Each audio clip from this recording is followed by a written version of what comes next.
gonna be extra spice, extra on the spice. If you like spicy food, you're gonna want to be here tonight. It's a double layered cake because we are gonna talk about something that Haran brought up yesterday that we would just we didn't have time to do last night because we had already been 2 hours in. But I was like, this definitely needs its own show, right? Right? Is identifying as black holding you back? Here goes that word again. So welcome everybody to On the Block with Jen. Hi, hit that like and subscribe on your way in. Feel free to participate in the chat. Also, feel free to shoot me a cash app. Thank you to everybody who sent me a cash app when I'm not on air. I see you. Thank you. You guys know I do not shout you out unless you put it in the note because cash app is for privacy. Again, someone else hit me up for a one-on-one conversation. I don't mind doing those. They're $100. And that goes for anybody on the panel, me, Lily, Harana, whoever. If you ever want to kick it with any of us, like as a friend, because you're like, God, it'd be great to talk to that guy one-on-one. It'd be great to talk to that lady one-on-one. We do those. We do charge. Someone did ask me to do my bra and panties. That's $5,000. Okay. So if you didn't got that, yeah, you can't see me in my bra and panties. Or go to Instagram and fuck off. I don't care. It's business. Yesterday's price is not today's price. Inflation, whatever. Sometimes you got to pay to play, and sometimes you got to go to the small table. Sometimes you got to go to the big dealer's table. Right? It's okay, right? No love laws, no judging or nothing. That's how it works here. Yeah, and I said $5,000. So if anybody's like, oh my God, I wouldn't pay $5,000. Well, fuck off. Some will, some won't. That's how life goes. Look, man, Vegas got slot machines for a reason. Hello. You motherfuckers ain't got shit to play at the big boys table, but we'll still take your fucking. But you know what? I love that. We'll still take your money. I love that. That is absolutely fucking true about Vegas. And you know what though? What people do, they do with this thing that I saw my cousin do when I was a teenager. It was hilarious, right? So we were so it was me, her, and her son, who was like 7 at the time. No filter. You already know how this goes, right? So we're at the store, and everything was just like the prices were kind of jacked up, right? And so he was like, Mom, he was like, Mom, I want this. And she looked at the price and he was like, no. And she was like, so he was like, what? We can't afford it? She's like, no, we just don't fucking want it. Okay. We don't want that shit. Where I'm from, they call those sucking dick prices. Woo. Yeah. I mean, you know what? Listen, at the end of the day, what's a little bit to somebody is a lot to somebody else, right? There's levels to these things. There's levels to life. There's levels to price everything. Unfortunately, with social media, it leveled the playing field for a lot of people. Say like a nobody with 1 million followers and a huge celebrity. It leveled the playing field. So not everybody's under the illusion and delusion that they're equal to everybody. No, it's not the same. Out in the real world, some people are still better than you. And I know people, and nobody's better than anybody. That's bullshit. There are a lot of people better than you. There are a lot of people better than me. Listen. A lot of people better than the people better than me. That's life. Listen, I remember one time back in the days. All the time. I remember one time back in the days, I went to lunch with an industry mogul. And, we went to this spot. And we opened, I opened up the menu, and there weren't any prices. I immediately knew I was in the wrong spot. But he was like, oh, no, don't worry about it. It's on me. He probably saw the look on my face because, trust me, I was about 5 minutes of going to the bathroom and not coming back. How about those restaurants in New York, Haran? Back in my corporate days, I hung out with the Italians, the real ones, okay, the real Italians. And we, going to restaurants that you have to be a member to go. Mm-hmm. There's a member. There's no such thing as we'll make reservations. No. Are you a member of the restaurant, sir, ma'am? And the plates were like $300 a plate. So there's levels, and that is okay. That's life. Different situation. Yep. Like, you know how it is when we hang out with some of our like celebrity friends, our A-lister friends. It's like, I already know my ass wouldn't be up in here. Not today, maybe 10 years and maybe next year.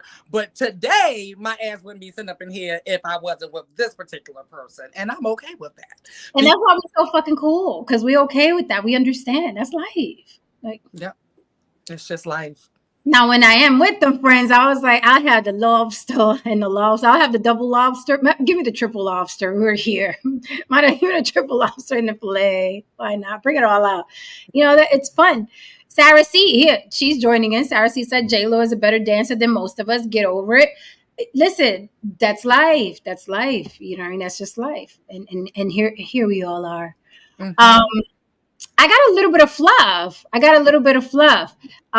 Before we get into this, okay, tonight's topic is identifying as Black holding you back? Is identifying as Black holding you back? Aran brought it up last night. I chimed in. We didn't have time. I told him it's the same theory I have about teaching Black children slavery. He said it wasn't. So we fighting tonight. I'm here. I'm ready. I'm pumped up. I'm ready. I did my push-ups before I came up here. I'm ready to go. However, I wanted to make this double layered because I didn't want it just to be about is Black holding you back. Very recently, the singer Tyla, you guys know her. The fucking song is burning a hole in my ears. Make me sweat, make me water, make me lose my kind. Okay, it's every fucking where. It's on TikTok. It's everywhere. So she is South African. Very recently, literally recently, a couple days ago. Aghast. The world discovered she doesn't identify as Black. She identifies as colored. I'm going to go into it and what colored means in South Africa, not here in America. Okay? We're going to get into that. So people are up in arms now because how dare that Black woman not identify as Black? See, So here we go. you see, here's that is the main issue that I have. You're worrying about what she identifies as when it benefits you. But when we up here telling the truth, telling about our experience, telling about our, experience, in the blackosphere, you want to point out that I'm Jamaican. You want to point out that she's Puerto Rican. You want to call us anchor baby. You want to call us all this other wild shit outside of the Black experience when you feel as if you have no use for our opinions and our insights. Meanwhile, you inviting like 8 or 9, white men and women to the cookout because they agreed with your victimized ass. Don't talk about no saint when he's in the room, okay? Only Okay. behind his. And that to me is just wild. You want to strip me of my Blackness and give an honorary Black card to the person to the group of people who essentially put you in the place that you're in, or made you feel that you were powerless? That's some fucked up shit. That's a mind fuck. I mean, as someone who is both queer and Black, but I'm gonna get into that. And it's so funny. Me and one of my girlfriends had this talk a few days ago, and she's a Black woman, and we both were talking about how we no longer personally identify as Black. Not saying that I'll be offended if someone calls me Black or whatever, because I get it. I live in America. But we were just saying, like, I was like, fuck it, I'm indigenous to the fucking world. I'm indigenous, goddamn it, to the world, to the universe. I'm indigenous, goddamn it, right? But as somebody who grew up in the Black experience, grew up Black, and it presents to the world as Black and all of that stuff, to Haran's point, my Black card is always stripped away from me until it's needed, right? It's very selective. It's very selective. And it is a mind fuck when you're like, especially if you're somebody who identified as Black, came up as Black, and felt like, woo, this, like, I'm pro-Black, and oh yes, I want us to win, and you show up to the pro-Black stuff and they're like, oh yes, what are you doing here? Not your kind of Black. We didn't mean your kind of Black. Yeah. It's like, and I'm like, but I want to do the Black thing. You're like, I want to, and especially when social media came, because I thought I was tripping until social media came, and every single like pro-Black, or not even pro-Black, just Black group on any social media was always anti-queer. Every single one of them. So Listen, like, I don't know how y'all do it, because being Black is probably one of the most demanding and hardest jobs on the motherfucking planet, baby. I mean, you can't explore your sexual identity There's a limit to how much money you can have before you're obligated to give the shit away to the community. There's a limit to the kind of music you can listen to. You always got to go to Atlanta at least once a fucking year. If you want to go to Tokyo or some shit, motherfuckers looking at you funny. You have to be in support of reparations. You got to believe in God. You got to do this. You got to work out a certain way. You got to eat some kind of food. If you eat too much healthy shit, you's an uppity nigga. Like, this shit is some taxing shit, man. This shit is some taxing shit. At what point in time, and then within all of that, you have to believe in your heart of all hearts that the white man is the boogeyman. Like, in what world do you get to live your life, man? You every decision that you make is tied to your perception or other people's perception of blackness. Like, you got to check in with the whole black community and committee, the whole nigga committee, before you make a decision. Before you buy a house, you got to check out, hey, is this black enough? It's on the corner of Front Street. Is this black enough for y'all? Like, you got to check with these motherfuckers on everything before you make a decision for yourself. That's one of the pieces. Who wants to live that kind of fucking life, man? That makes no fucking sense. And meanwhile, you know what I mean? You got Asians eating up soul food. You got motherfucking white people listening to rap. You got motherfucking, you know what I mean, Cambodian motherfuckers, fucking black women. Everybody else is indulging in black culture, but black people just want to stay in this motherfucking bubble. They don't want to experience anything outside of all these things. And if you don't behave, if you do not behave as if you're a victim in this country or perceive victimhood as a valid argument in this country, you're not black. So, that's the reason why I want, like, my youngest brother, who just turned 18, like, when he was looking to go to school somewhere, I was like, anywhere, because he lives in Atlanta, born and raised in Atlanta, but totally not Atlanta, right? Like, totally not Atlanta. He is a young black boy that likes that emo type shit and, that weird, quirky. And I'm like, yes, I love all of that. Like, embrace all of that. Be quirky, explore, as long as it's healthy, like, and all of those things. And I was like, you're not going to be able to do that living there and comfortably and embrace it, because I did it living there, but it was hell. Because of everything Haran just said, I was expected to fall in line, really, as to keep my black heart. But I was like, but you take it away anyway. And I want to also get into at some point of why I came to the decision of not identifying as black and realizing that it was derogatory, which I feel like we're going to get into at some point, because there's historical text to that. People just accept shit and everything that people give to them. And I just got to the decision in my life that my entire life, I was always told who I was, right? Like, you're this, and like, this is in our family, we believe this, and we go here and we think like this, and blah, blah, blah. And you're a Christian and you're a Democrat and you're, all of those things. And I was just sick of all of those. I'm like, no, I'll tell you who the fuck I am. You're not going to continue to tell me who I am. So. Ooh, the rebels get so much heat. Yes. Do we recall something Joe Biden said? If you don't what? You aren't what? You aren't black. If you don't vote Democrat, you're not black. Black. Okay, so a lot of people were insulted by that. However, right? It really is the way Haran said. There are stipulations and rules and regulations to being black. So Joe Biden, I think, was riding that wave, right? With that said, but if you listen to that type of music, Lenny Kravitz recently said, hey, I'm not acknowledged by the BET Awards because I do rock music. And I said, my reply to what he said was, if he wanted to be acknowledged by black people, what he was supposed to say was that white people invented rock and roll. Had Lenny Kravitz said white people invented rock and roll, there would have been a swarm of people acknowledging who Lenny Kravitz is, right? Because that's the way you move the crowd, quote unquote, Black Twitter. What Lenny should have said if he wanted attention from Black people, he should have said, white people invented rock and roll. And then everybody would have came running, right, to put his head on a stake and explain to him that Black people invented Black people invented rock and roll. That's what he should have did. That's how he would have got attention for his music. He's not going to get it just saying, "Hey, we invented rock and roll." No, he has to say white people invented it, so people could come running to tell him that's not the case, and then Lenny Kravitz would have been on BET. That's what I feel.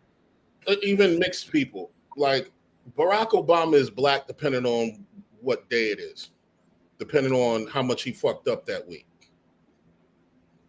Like if he's being lambasted for making having a hot take that the Black community can benefit from, he's usually Black that week. If it's the contrary, they remind motherfuckers that his mama is white. He's not really Black. He's mixed. Those mulattoes and quadroon niggas ain't really Black. So what the fuck do they know? And it's a very confusing thing because you have to look at it. I am not in that space. But if you are a person of mixed race, it has to be, again, a mind fuck if you have this group of people who only love you and accept you and give a shit about you when it's convenient. It's like that relative that you only hear from when they want some fucking money. Like it's serious. It's seriously just some wild shit. And look, man, don't nobody go harder for Black issues than red bones, light skins, and dark motherfuckers. When you Black as hell, you raising a fist. When you yellow as hell, you raising a fist, and most mixed people are raising a motherfucking fist. Everybody in between is kind of you never know. But those people, it's amazing because I know a lot of mixed people who stand on being Black, and they don't necessarily get accepted by the Black community. And look, here's my thing, man. Here's my thing. You're not gonna tell me what's Black because you motherfuckers can't even decide on what Black is. Because little do you know, here's the kicker. If reparations were to drop tomorrow, you're not going to be empowered to tell who's Black. The government is going to be empowered to tell who the fuck is Black and who isn't. And it's going to be, and they can base it on a number of stipulations that you have absolutely no control over. So who really has control over the concept of Blackness? Now, that's just on a legal end of things. Now, in terms of from a sociological standpoint, I see the concept of Blackness in America is, in many ways, it's subconsciously married to failure. Wow. Yes. Oh. Because how could it be married to success? Because anytime someone is successful and this person is quote unquote Black, this person, what did he do? Especially in the entertainment world, what did this person do? Well, he sucked devil dick. He had some sort of Illuminati ritual. That motherfucker didn't make it on his own steam. How could he? He's Black. Nobody so it's funny. Their own scream in America. It's funny. Great segue for this young lady, this singer named Tyla. Big deal out of South Africa. Actually, they were saying that her speed and rise to fame was because of Illuminati. There's a bunch of religious women online, you know what I mean, talking about that it's because of Illuminati and she sold her soul to the devil and she's always scantily clad. I'm like, welcome to America, sex sells. This is what these girls are doing. She is 21 years old. This is Tyla here. If you guys aren't familiar with her, she sings the water song, make me sweat, make me water, blah, blah, blah, whoop-de-whoop. The song is everywhere. She does her little shimmy on stage. I'm sure you guys have seen her. And if you haven't seen her, you've heard the song if you're on social media. So this young woman here is saying, no, I am not Black. I am from South Africa. I am coloured, spelled that way. And I wanted to read the article because, believe it or not, this is news. Yahoo News, BBC. This is news, ladies and gentlemen. The fact that this woman said, "I'm not black, I'm colored," is now news. So let's go to Yahoo News. It says South African singer Tyla has become one of the most prominent artists in 2023 with her hit single Water. However, the Johannesburg native recently became the center of a social media debate as Black Americans and South Africans argued the differences between colored and colored, right, in their respective homelands. What is Tyla's ethnicity? The back and forth between Black Americans and South Africans began over the weekend when fans in the States were surprised that Tyla, born Tyla Laura Setho, does not identify as a Black woman. Instead, according to Business Insider, yes, this went all the way to Business Insider, the 21-year-old is considered colored, O-U-R-E-D, a term used in South Africa to classify those of mixed race.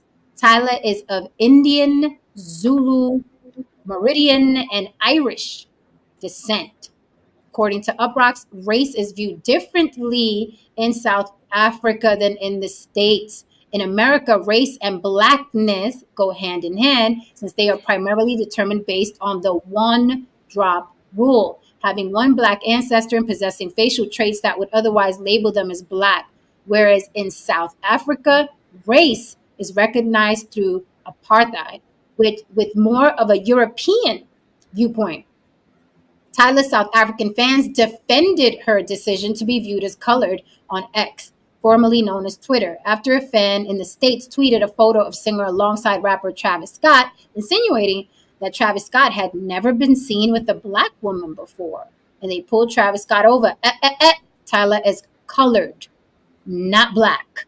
So Black Twitter, African Twitter, South African Twitter went wild because this woman is not black, she's colored, of mixed race.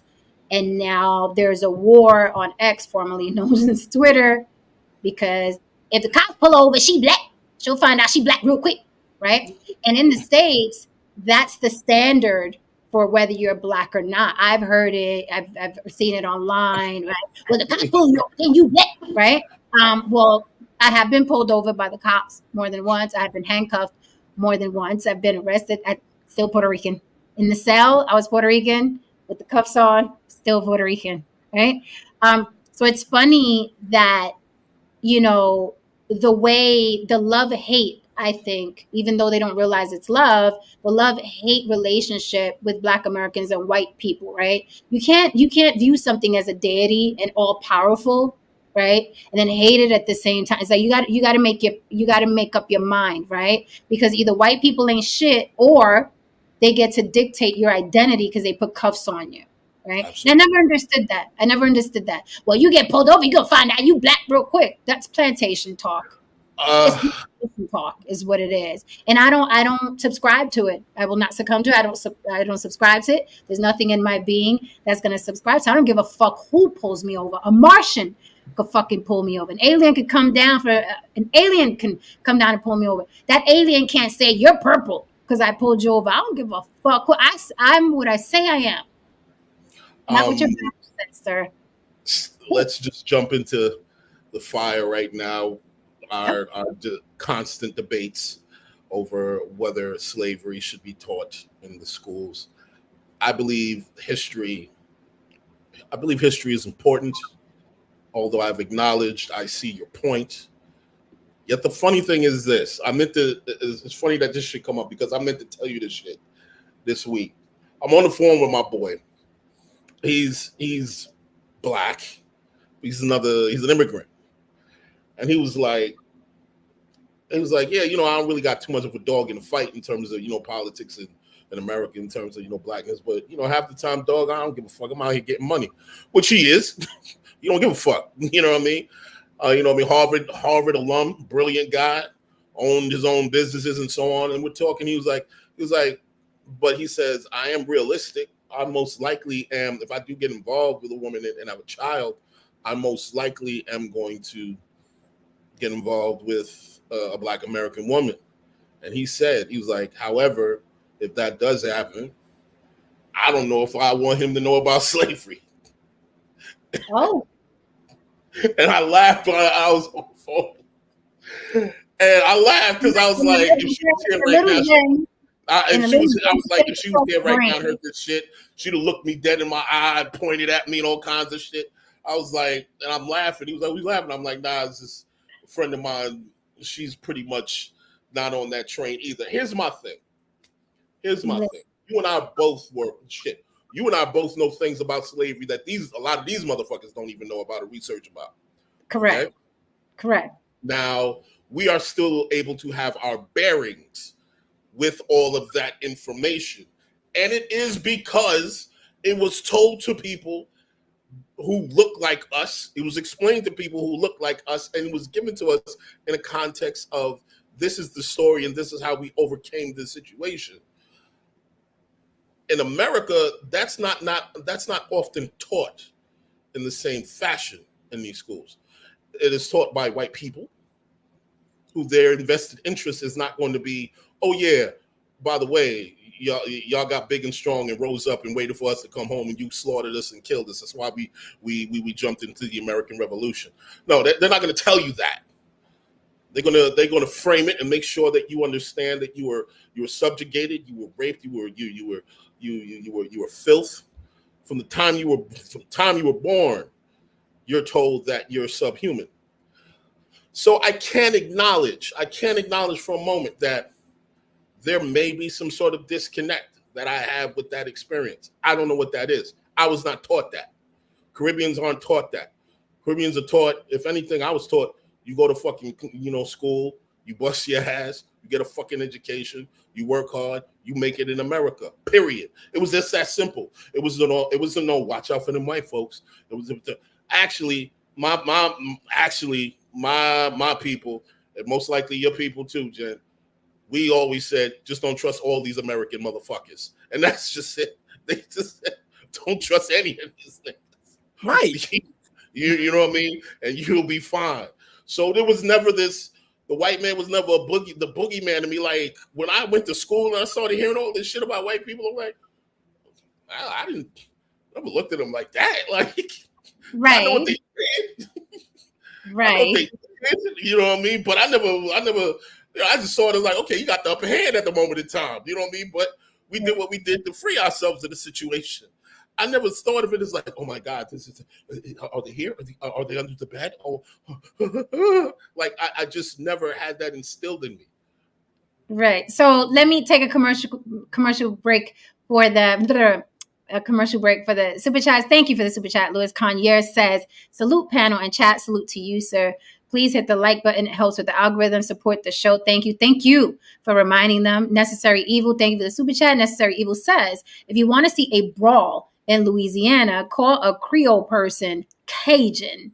Ugly history of division, black and white. Here's a hot chocolate, Jen. Thank you, Necessary Evil, because I'm all about the hot chocolates now with the little egg sandwich, girl.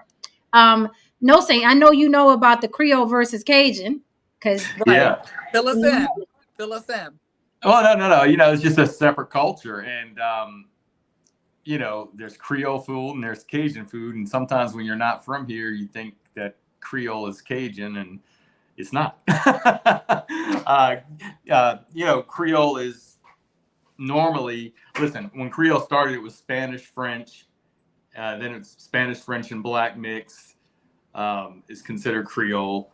So it's more of it's a different culture. But yeah, totally different. They speak, like Cajuns speak Cajun French. There was a time where Creole people could speak French as well, though. But yeah, so which I think they're fancier. Creole? I'm guessing. That's a good question. Like Creole is more synonymous within the New Orleans area, right? And Cajuns are more outside of New Orleans. So okay. I don't know. I think Creoles are fancier. Wait, because the war happens with people like that because one of them thinks they're better than the other. So I was just wondering which one thinks they're better, because there's always one that is like, don't bunch me with those people, right? So I'm thinking Creole, right? Creole. Probably. Well, I'll tell you, and Necessary Evil may agree or not, but it's really in New Orleans. the Creoles were above like black. It was white, Creole, and then black. Yeah.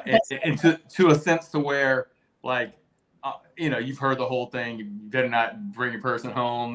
That's not the color. Darken this paper bag.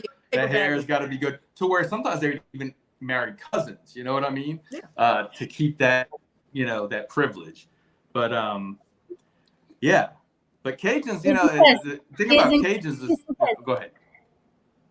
All right, so thank you for the super chat. Fahim Jackson says, I understand people wanting to self-identify, but human tribalism won't fully allow us to embrace that mindset. Having children and building families changes things. That's when identity politics pop up. Here's the thing. Identity politics are always going to exist. They're always going to exist. Tribalism is always going to exist. However, people can self-identify, right? You just have to have the balls to do it. Most people don't do it because they are scared. They're afraid. They don't want to go against the grain, because when you go against the grain, the mob appears, right? Well, wait till the cops pull you over. The mob appears. Why does the mob appear? Because the mob is afraid. It's easier, less problems if you don't go against the grain. Everybody just come join us over here. Don't you make no trouble here. Right? You get that? But that's the mentality. That's the mentality. Don't you cause no trouble with the white folks. That's where the mentality comes from. That's why I say it's plantation talk. Going back to what Haran said, the way we learned about, as Caribbean people, the way we learned about slavery and white people, whatever. I think I'm even less. I grew up less knowledgeable than even Haran, because Haran was taught about the Caribbeans and the uprisings and rebellions. White people did not exist in my home, is what I'm trying to tell you. My father never discussed. My father had 2 jobs, and he owned property, and he owned it, parking lots and businesses. My dad went from nothing to a lot, right? Migrating from Puerto Rico. So I always saw him hustling. My mom took care of us. It was 4 of us. She was always cooking, cleaning. It was a very traditional marriage. The grandma was there. We took care of the grandma. That's how it was. All the cousins, everybody. So there was no space or conversation about this white boogeyman. I didn't even know white people existed till I left my little Bronx neighborhood and started going to school. And the teachers were white. And that's where I discovered white people. Like I didn't, so I grew up, and maybe that's why I have the point of view that I do today. It has to be. Why, in short, I don't believe in teaching Black children, specifically Black children in America, slavery, is because it will for never be taught correctly. I think no matter how hard you try, right? You can't teach a Black child. This is my opinion. You guys can fuck off with yours and say, that's not true. That's fine. This is my opinion. You're going to hear my opinion, and you could throw your opinion in the chat, or you could come up on the panel. But my opinion is you cannot teach a Black child slavery, American slavery, right? And then tell them, but you're morally and athletically superior, and we invented the surfboard. Okay, we invented the surfboard and we invented the light, but they stole that from us. But you cannot teach a Black child American slavery, and then tell them they're the best thing there ever was. Because in my opinion, once you put in a child's psyche, you were less than, you were cattle, you got whipped and hung and all of that. But we fought Martin Luther King, and now we could vote. It does not compute. I don't believe in putting that in a child's psyche. So, Jen, what's the solution? You can't hide from slavery. It's going to be everywhere. They're going to grow up and see it. This is my solution. You teach slavery by the definition. Slavery means somebody owns somebody else. And guess what? That has happened since Adam and Eve. If you believe in them, it's happened since the beginning of time. Genocide has happened since the beginning of time. Slavery has happened since the beginning of time. So if you're going to teach slavery, you teach slavery by the definition. Guess what? People actually own people throughout history. Not, guess what? White people owned us. That is different than teaching slavery as a definition. And that is my solution. You cannot erase, in my opinion, you cannot erase ingraining in a child, a little sponge, a child, okay? You can't soak their brain up with you, and everywhere you go, the white people still exist.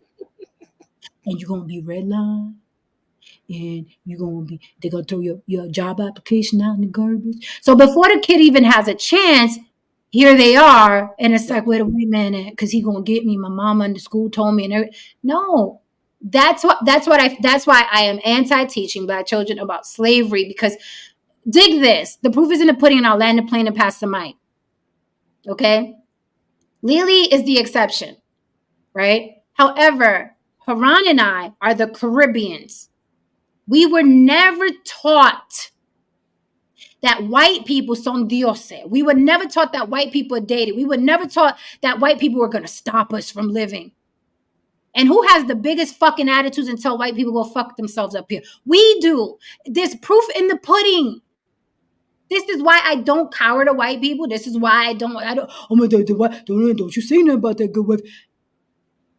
This is why, so the proof is in the pudding. Now, the chat, they'll go crazy insisting that black is an affliction and it's a bad thing and white people are out to get them.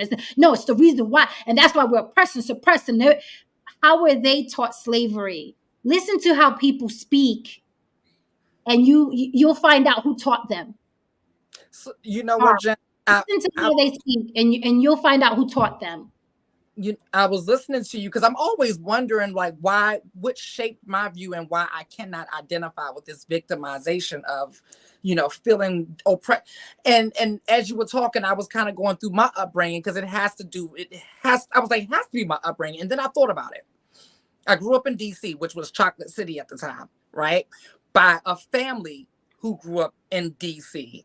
My whole family never seen white people. They never had to deal with white people because DC was literally Chocolate City their entire time growing up. So white people weren't a thought. Now, the difference between my brother and I, we were the first to grow up on Capitol Hill. Now, we weren't just around white people. We were around every motherfucking body. Like, everybody. People from different countries that you just probably don't even know existed. So it wasn't like black and white. It was just fucking people. Right. And so because of that, we never, like, that never, ever, ever was taught in my house. It just never came up. What did come up, what I was always taught was like, it was something that you said, and this was my father. He still says this to this day, every day. Like, basically, people ain't shit. Right. And people, once they get into power, a lot of times people abuse their power. This is just a human thing. And this is what humans do a lot of times when they have power. And that's it. And that was how I was taught. So then I grow up, I get out of DC and I move to other places and I start hearing this talk. And it was just like, and I was like, well, is something wrong with me because I don't see am I missing something? And, because let's be clear, I moved to Atlanta, another chocolate city with a whole different mind state, right? Because it's down south. And it was always this, like, the white man is going to get us. You know how the white do it. And I was just like, yo, I don't remember this. But then I took a step back and I was like, I look at this is a question I always say to myself. Do you want what they like? Is there something that you want, that you admire within that person, that you can learn from that person? And when I look back and compare between the people who are like, ooh, the white man's coming to get me versus the people who's like, I don't think about them, I realized that they inspire me more, the people who don't think about them, because I'm noticing they don't have this burden on them thinking like I can't succeed or something may happen if I try hard. Like, I don't see that in these people. So I'm going back to the way I was raised. And that's why I would say my parents did things right. They did things wrong. But this is one of the things that they did right by not teaching that, because that's never even been a thought when I started my business. When I started my business, the first thought I thought was the only person that can stop you is you. There's not a human being on this earth, black, white, gay, straight, whatever, is going to stop you. unless you decide that you don't want to do it.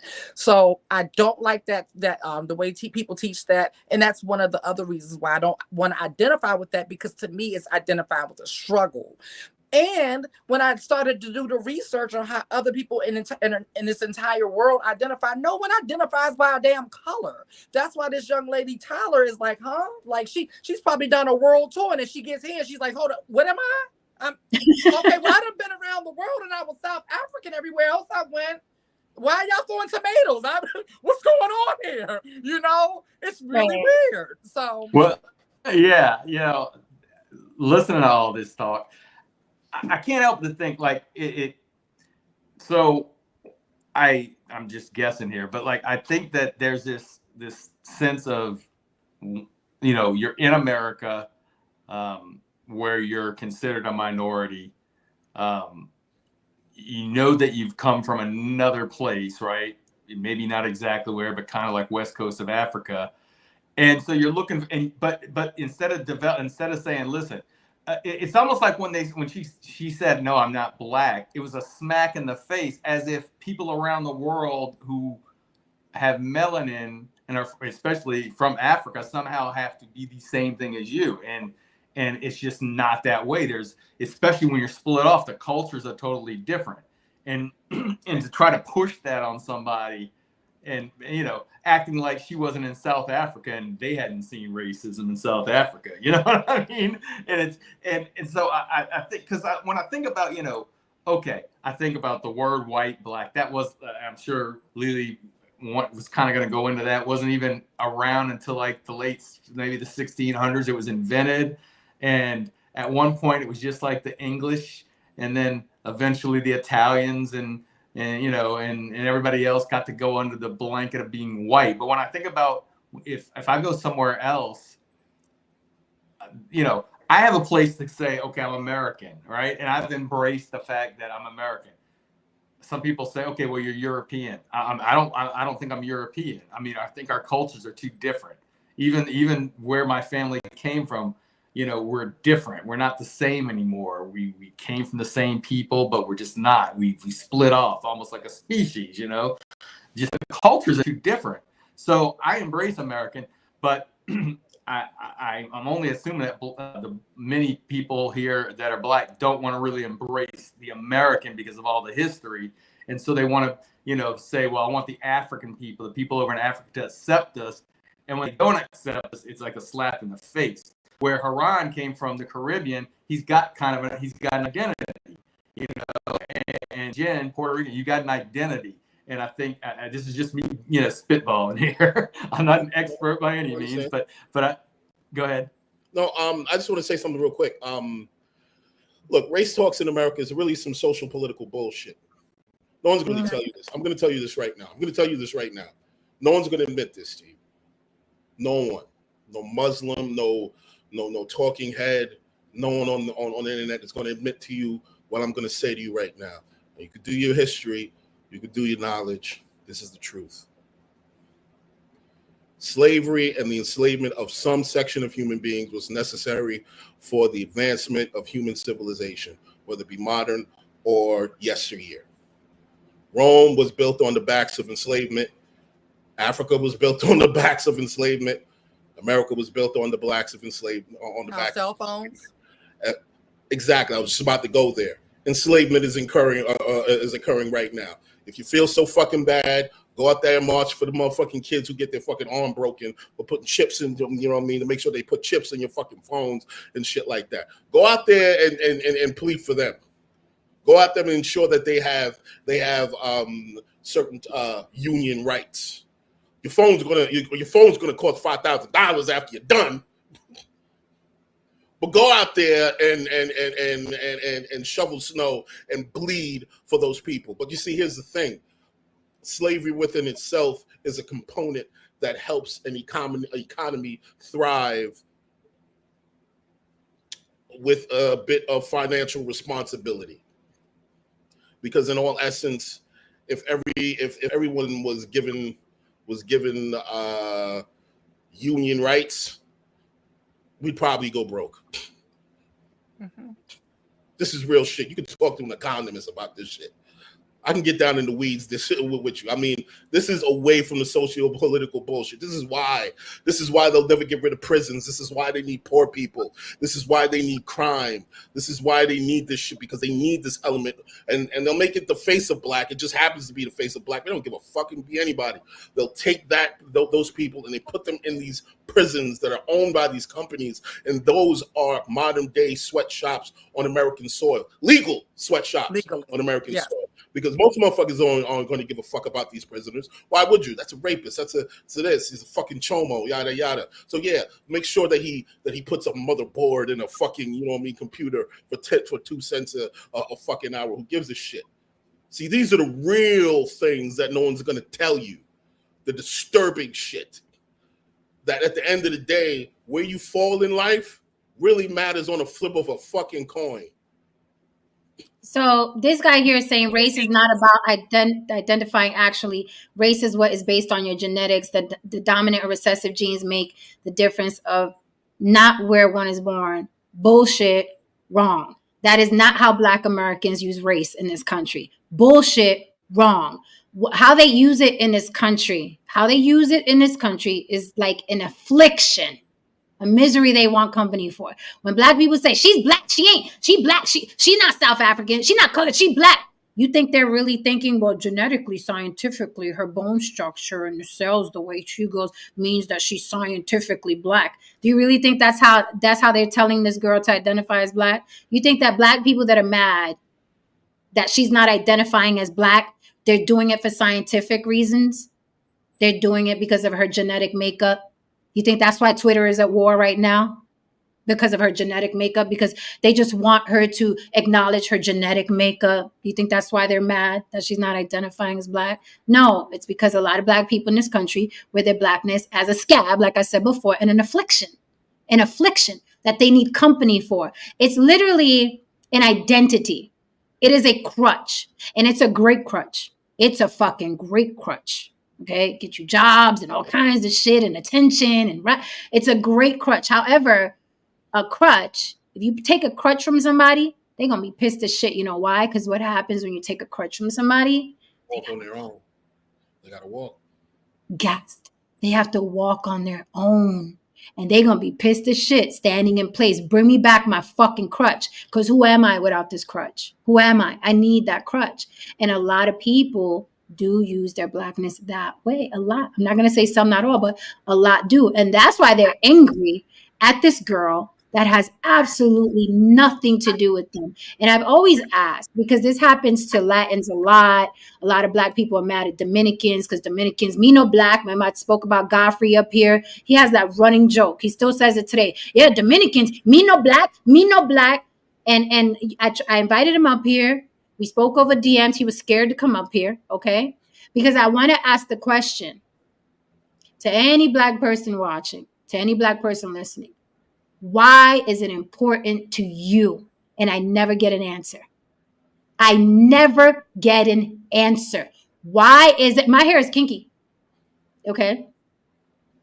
My hair is kinky. I still won't identify as Black. And somebody else say, well, your hair kinky like man, so you Black. Right? That's the retort.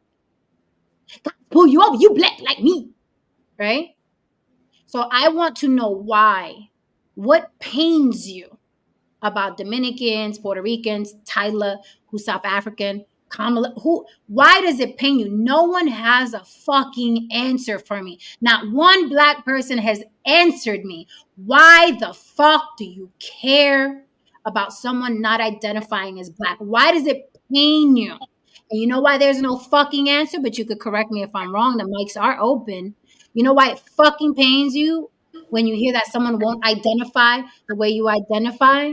Because then you have to look inside yourself and ask, why does it pain me that they don't identify Black like me? What don't I like about Black that when someone rejects it, it hurts me? And you don't want to ask yourself that question. I'm Puerto Rican. That's how I identify, right? I'm also an American. Now, if someone who is Puerto Rican, and let me tell you, I have somebody in my family, my immediate family, who doesn't want to identify as Puerto Rican, okay? What the fuck that got to do with me? How does that affect me? I'll be like, all right, bitch, be what you want to be. What is that? Or how does someone saying, well, don't call me Puerto Rican, how does that affect me? So again, I ask the question, why does it hurt you? On the Block with Jen at Gmail, you can answer there. You can answer in the comments if you're catching the replay. You can answer in the chat right now, the super chat. Why does it affect you personally when someone that has nothing to do with you says, I'm not black? Tyla is saying, I'm not black. And it's interesting, right? Because you pay more attention to the people who are saying, I'm not black. Alicia Keys' mama is white as snow. I'm talking about Karen. Halle Berry's mama is white as snow. I'm talking about Karen. Okay? Have you seen their mothers? Karen, Alicia Keys, okay? And fucking Halle Berry. Mariah Carey. But Mariah Carey, she's always said she was mixed. But white as snow. And those are two women that are saying they are black. Ask Alicia Keys, got the cornrows in her hair, she's black. Halle Berry, the first black woman. Right? She identifies as black. So why don't your attention go to people who are actually identifying and embracing as black, although they're mixed? Because Halle Berry's mixed. To me, she's not black. Alicia Keys is not black to me either. Of course, they're going to identify as black, right? It's better for record sales and shit like that. We all know it. Let's tell the truth. Let's tell the truth. Being black, singing R&B is better than being white. And singing R&B half white. I still ask the question, why does it pain your heart, your soul, and your ears when you hear someone say, I'm not black, I'm mixed. I'm not black, I'm colored. Look, why does it pain your soul? Somebody answer the question. I'm still waiting. James, we're not going to do this here. You're confusing the internet with what blacks think in real life. Sir, see, this is what we're not going to do. We're not going. I hate when motherfuckers do this shit, when people create this narrative that everything started when the internet began. That's when life began for a lot of people. Yeah, right. Like there was like the light bulb, then the internet. Like we just jumped over like a millennia of history. It was like first the light bulb, then the internet began, and it was just like, huh? What do you? No, sir. There was this culture before the internet. They just brought it on the internet. Okay, like for instance, I was ironically, yes, I was saying this on the internet, but it's an example of what I see in real life. Last night I was watching a video. I think Jen, you sent me. White man lost his damn mind because his motherfucking white woman, his wife, is trying to keep up with the damn Joneses. Yeah, trying to keep up with the damn Joneses. And I know white men like that, okay? Like their wives are running them into the ground financially. And they're saying that he's saying this shit, he's pleading to the cop about this shit. This motherfucker looks like he's seconds from tears. And in my mind, I'm saying, wow, this man has had it. This man has had it. I'm not even seeing him as a white man anymore. I'm just seeing him as a man who's getting beat down by a woman. And it's just like, oh, shit, man. Like, oh, shit. I go in the comments. I bet you that was a black man, that cop wouldn't have been. What? I bet you if he was black, that cop wouldn't have been so calm. He'd have jumped on him. But that's why, again, it goes back to that's why I don't like teaching black children about blackness in that fashion, because their whole world, I'm drinking this water. I bet that if a black man owned that water, you wouldn't be drinking it. Bitch, what? I'm drinking water. Right? So that's how it works. This here, Roy Class, you's a fool. He's like, race is about biology, not about what someone feels. Let me tell you, hold on, don't say. I just explained why race is all about feelings in this country. You're saying that race is about biology, not about what someone feels. Race in this country regarding black is all about feelings. I mean, it is chock full of feelings. You feel injured when Dominicans say they're not black. You feel don't listen to me. Go on Twitter. See what Black Twitter is saying about Tyla. They feel offended that Tyla's saying, don't call me black, I'm not black. You were in your feelings when Tiger Woods said, I'm not black, I'm mixed. You were in your feelings. It's all about feels. What are you talking about? It's not about feels. Like, it's all about feels. It is all about feels. Race is all about feels in this country.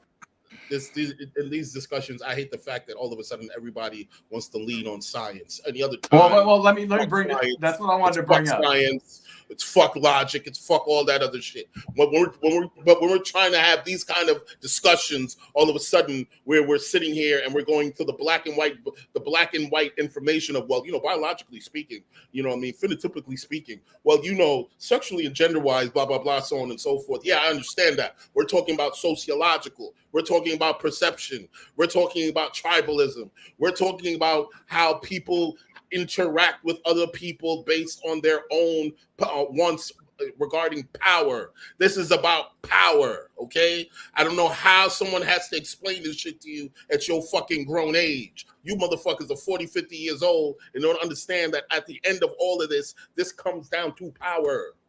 Okay. But here's the thing, Roy Chess mixing something does change it. This is like science 101. This is like the science they teach in elementary school. You can have black coffee, pure coffee. You put milk in it, it's no longer fucking pure coffee. Are you dumb? Like, how old are you people? And this is what I'm saying, Haran, that the internet did start life for a lot of these people. That's when life started for them. When they got one of these and got a camera and got to type their opinions online, that's literally when life started for a lot of these people, because they would never listen to otherwise. Their wives are fucking listening to them, people in society didn't listen to them. Now they listen to me. So now my life has begun on this new internet. It's the rebirth of a lot of these people who are slow. It's not about putting a pig in a different outfit and it's no longer a pig. It's about, since we're talking about science, if a whole black person has sex with a whole white person, by your definition, because you're saying that race is a biological fact. It's not about feelings, although it's all about feelings in this country. If race is a biological fact, that means that a black woman can have sex with a white man, and then it's mixed, according to you, since race is real, then that child is not a black child. That is a mixed child. If you were sticking to race is real, that means that a black person and a white person produce a mixed child, not a black child, a mixed child. Going by your definition, they produce a mixed child, not a black child, because you can sell more records. Right. No, what were you going to say? No, he's listen, he needs to really go over to the pseudo killers and listen to those guys talk about race. And race is a construct. It was pseudoscience. It doesn't exist. So there is no such thing as biological race. These terms are all made up. There are differences, and there are slight differences in genes that make someone look a little different, but there's no such thing. So I can donate blood to you. I can donate blood to you, and you can donate blood to me. Yeah. It really irks me when someone comes in and starts acting like scientifically it says this and that. It does not say anything of the sort. You're making it up. Basically, you made it up, or you read it something.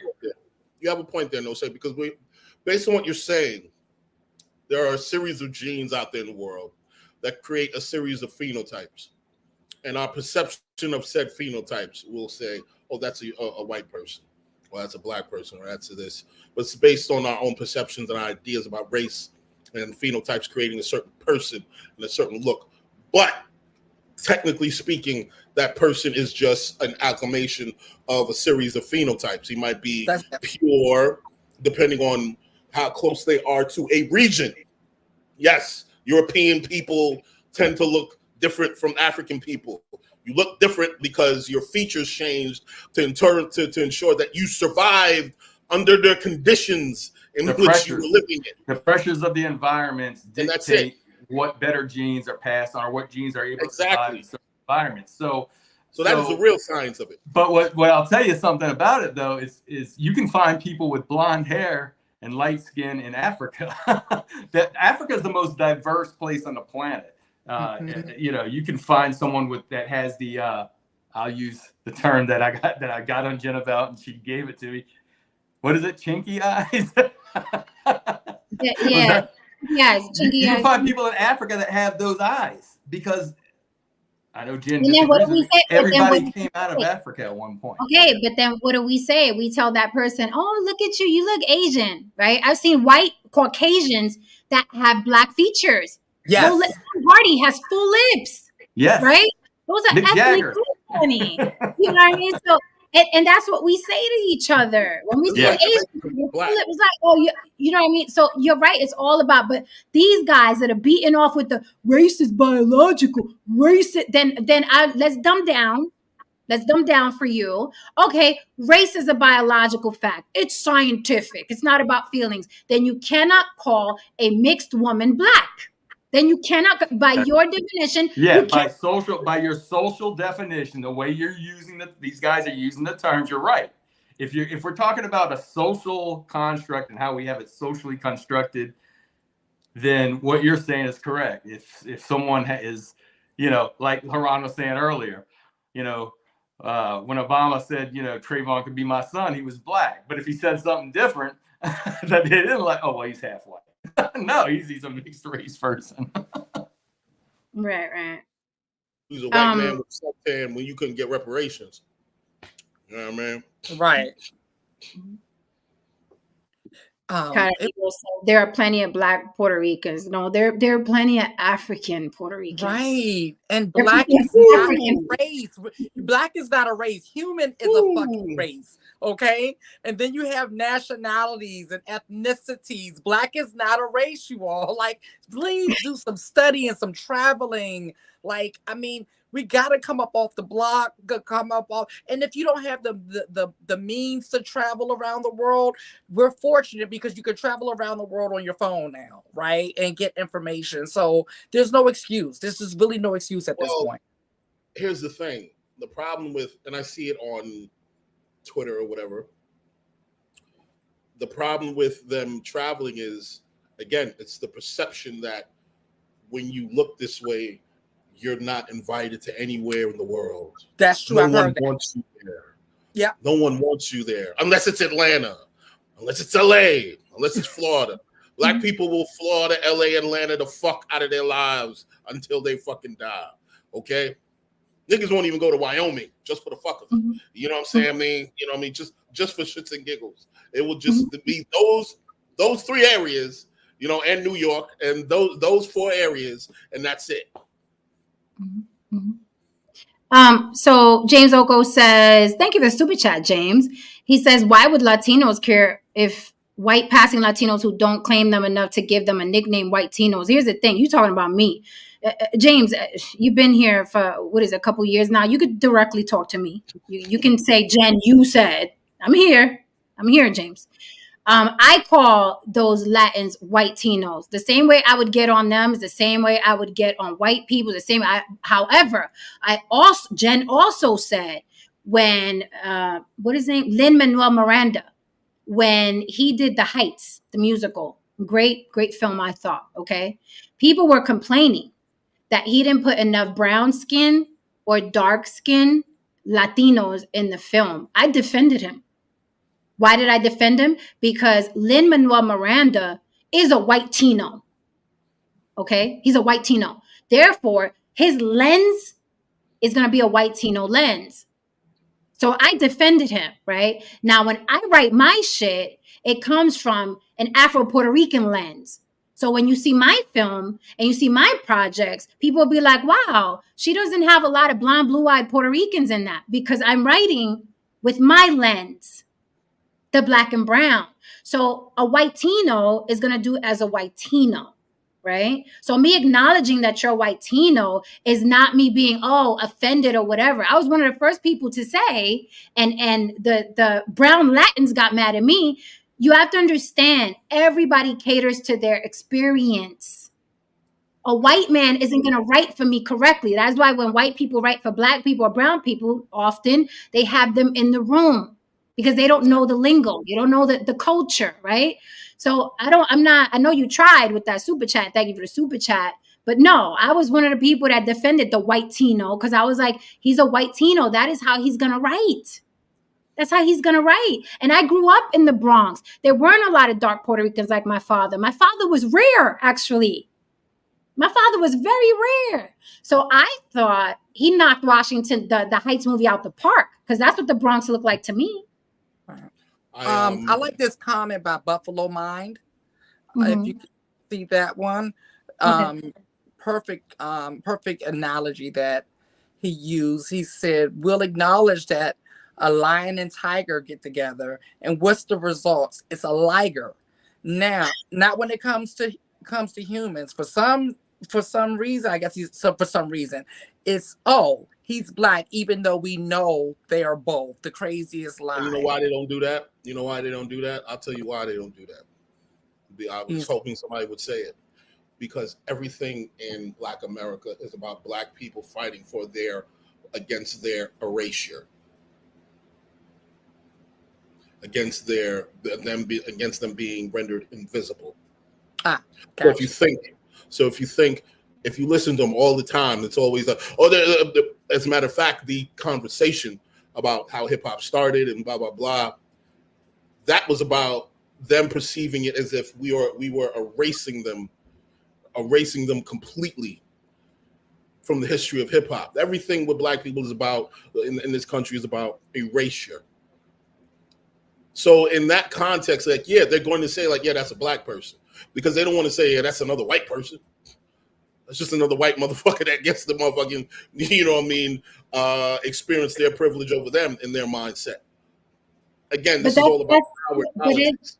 But then that is crazy, because so many people who identify as Black, why not celebrate them? I'm confused. This is what I'm talking about. This is exactly what I'm talking about. I gotta break in. Go ahead. No, Saint. Sorry. I gotta break in. So, what's his name? Chess. I don't see his name in front of me. The guy talking about, Black is. It's not important. Just go ahead. What do you got? Well, he's bringing up. Yes, it is. Look up Carl Linnaeus, which, first of all, people that wrote in the 16th and 1700s is not. Listen, we've come a long way since then, right? But just had to look him up because I kind of thought this who this guy was. So it basically says one of the origins of scientific racism can be traced to Lenin's work on classification of man, which have a devastating and far-reaching consequences for humanity. He's quoting this as, yes, we are. I wonder if he's a Black guy or a white guy at this point. He's quoting this guy from Sweden from the 1700s, which pseudo-scientific racism was going wild back then. I mean, a lot of stuff that they said back then was wrong. So yeah, update your sources, man. Phrenology was actually science. So this right here, this is another reason I have issue with the term Black. This right here.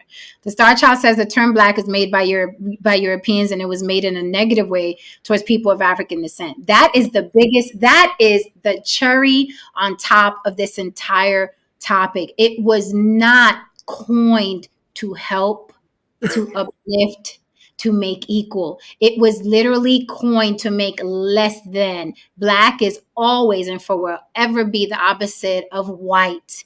It is the opposite of what it is. It's up, down, left, right, black, white. It will always be the opposite. And white, it's honestly an eternal way to always keep you less than. Yes. It's an eternal way. It's the easiest.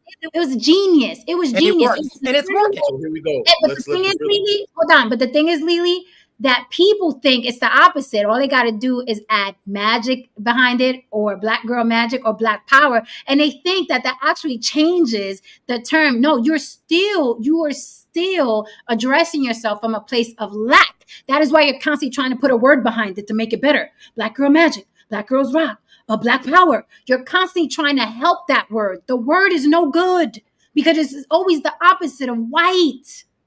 So let me ask you a question. I was going to go here. And now that we're here, let's just put it out on the table. So with what you just said, would you agree that Black people are the main supporters of white supremacy? Yes. Oh, hell yeah. Yes, by far. Hell yeah. I mean, come on. I mean, let's talk about it. Hold on, let's just talk about it because we talked about it earlier. If you ain't Black, Democrat. Biggest white supremacy group out there. Like, let's just keep it a buck. The biggest white supremacy group out there. So yes, that's to answer your question in short. Yes, but let's go deeper into the weeds. And this is where the shit This is where you motherfuckers really outsmart yourselves, or maybe you just really weren't as smart as you thought you were. And this is where this shows the deifying of white people to a T. Proof of that. You got Democrats and you got Republicans. Now, a lot of black men are sitting there like, oh, fuck them Democrats. So a lot of them become Republicans. Okay. What are they giving you? Exactly.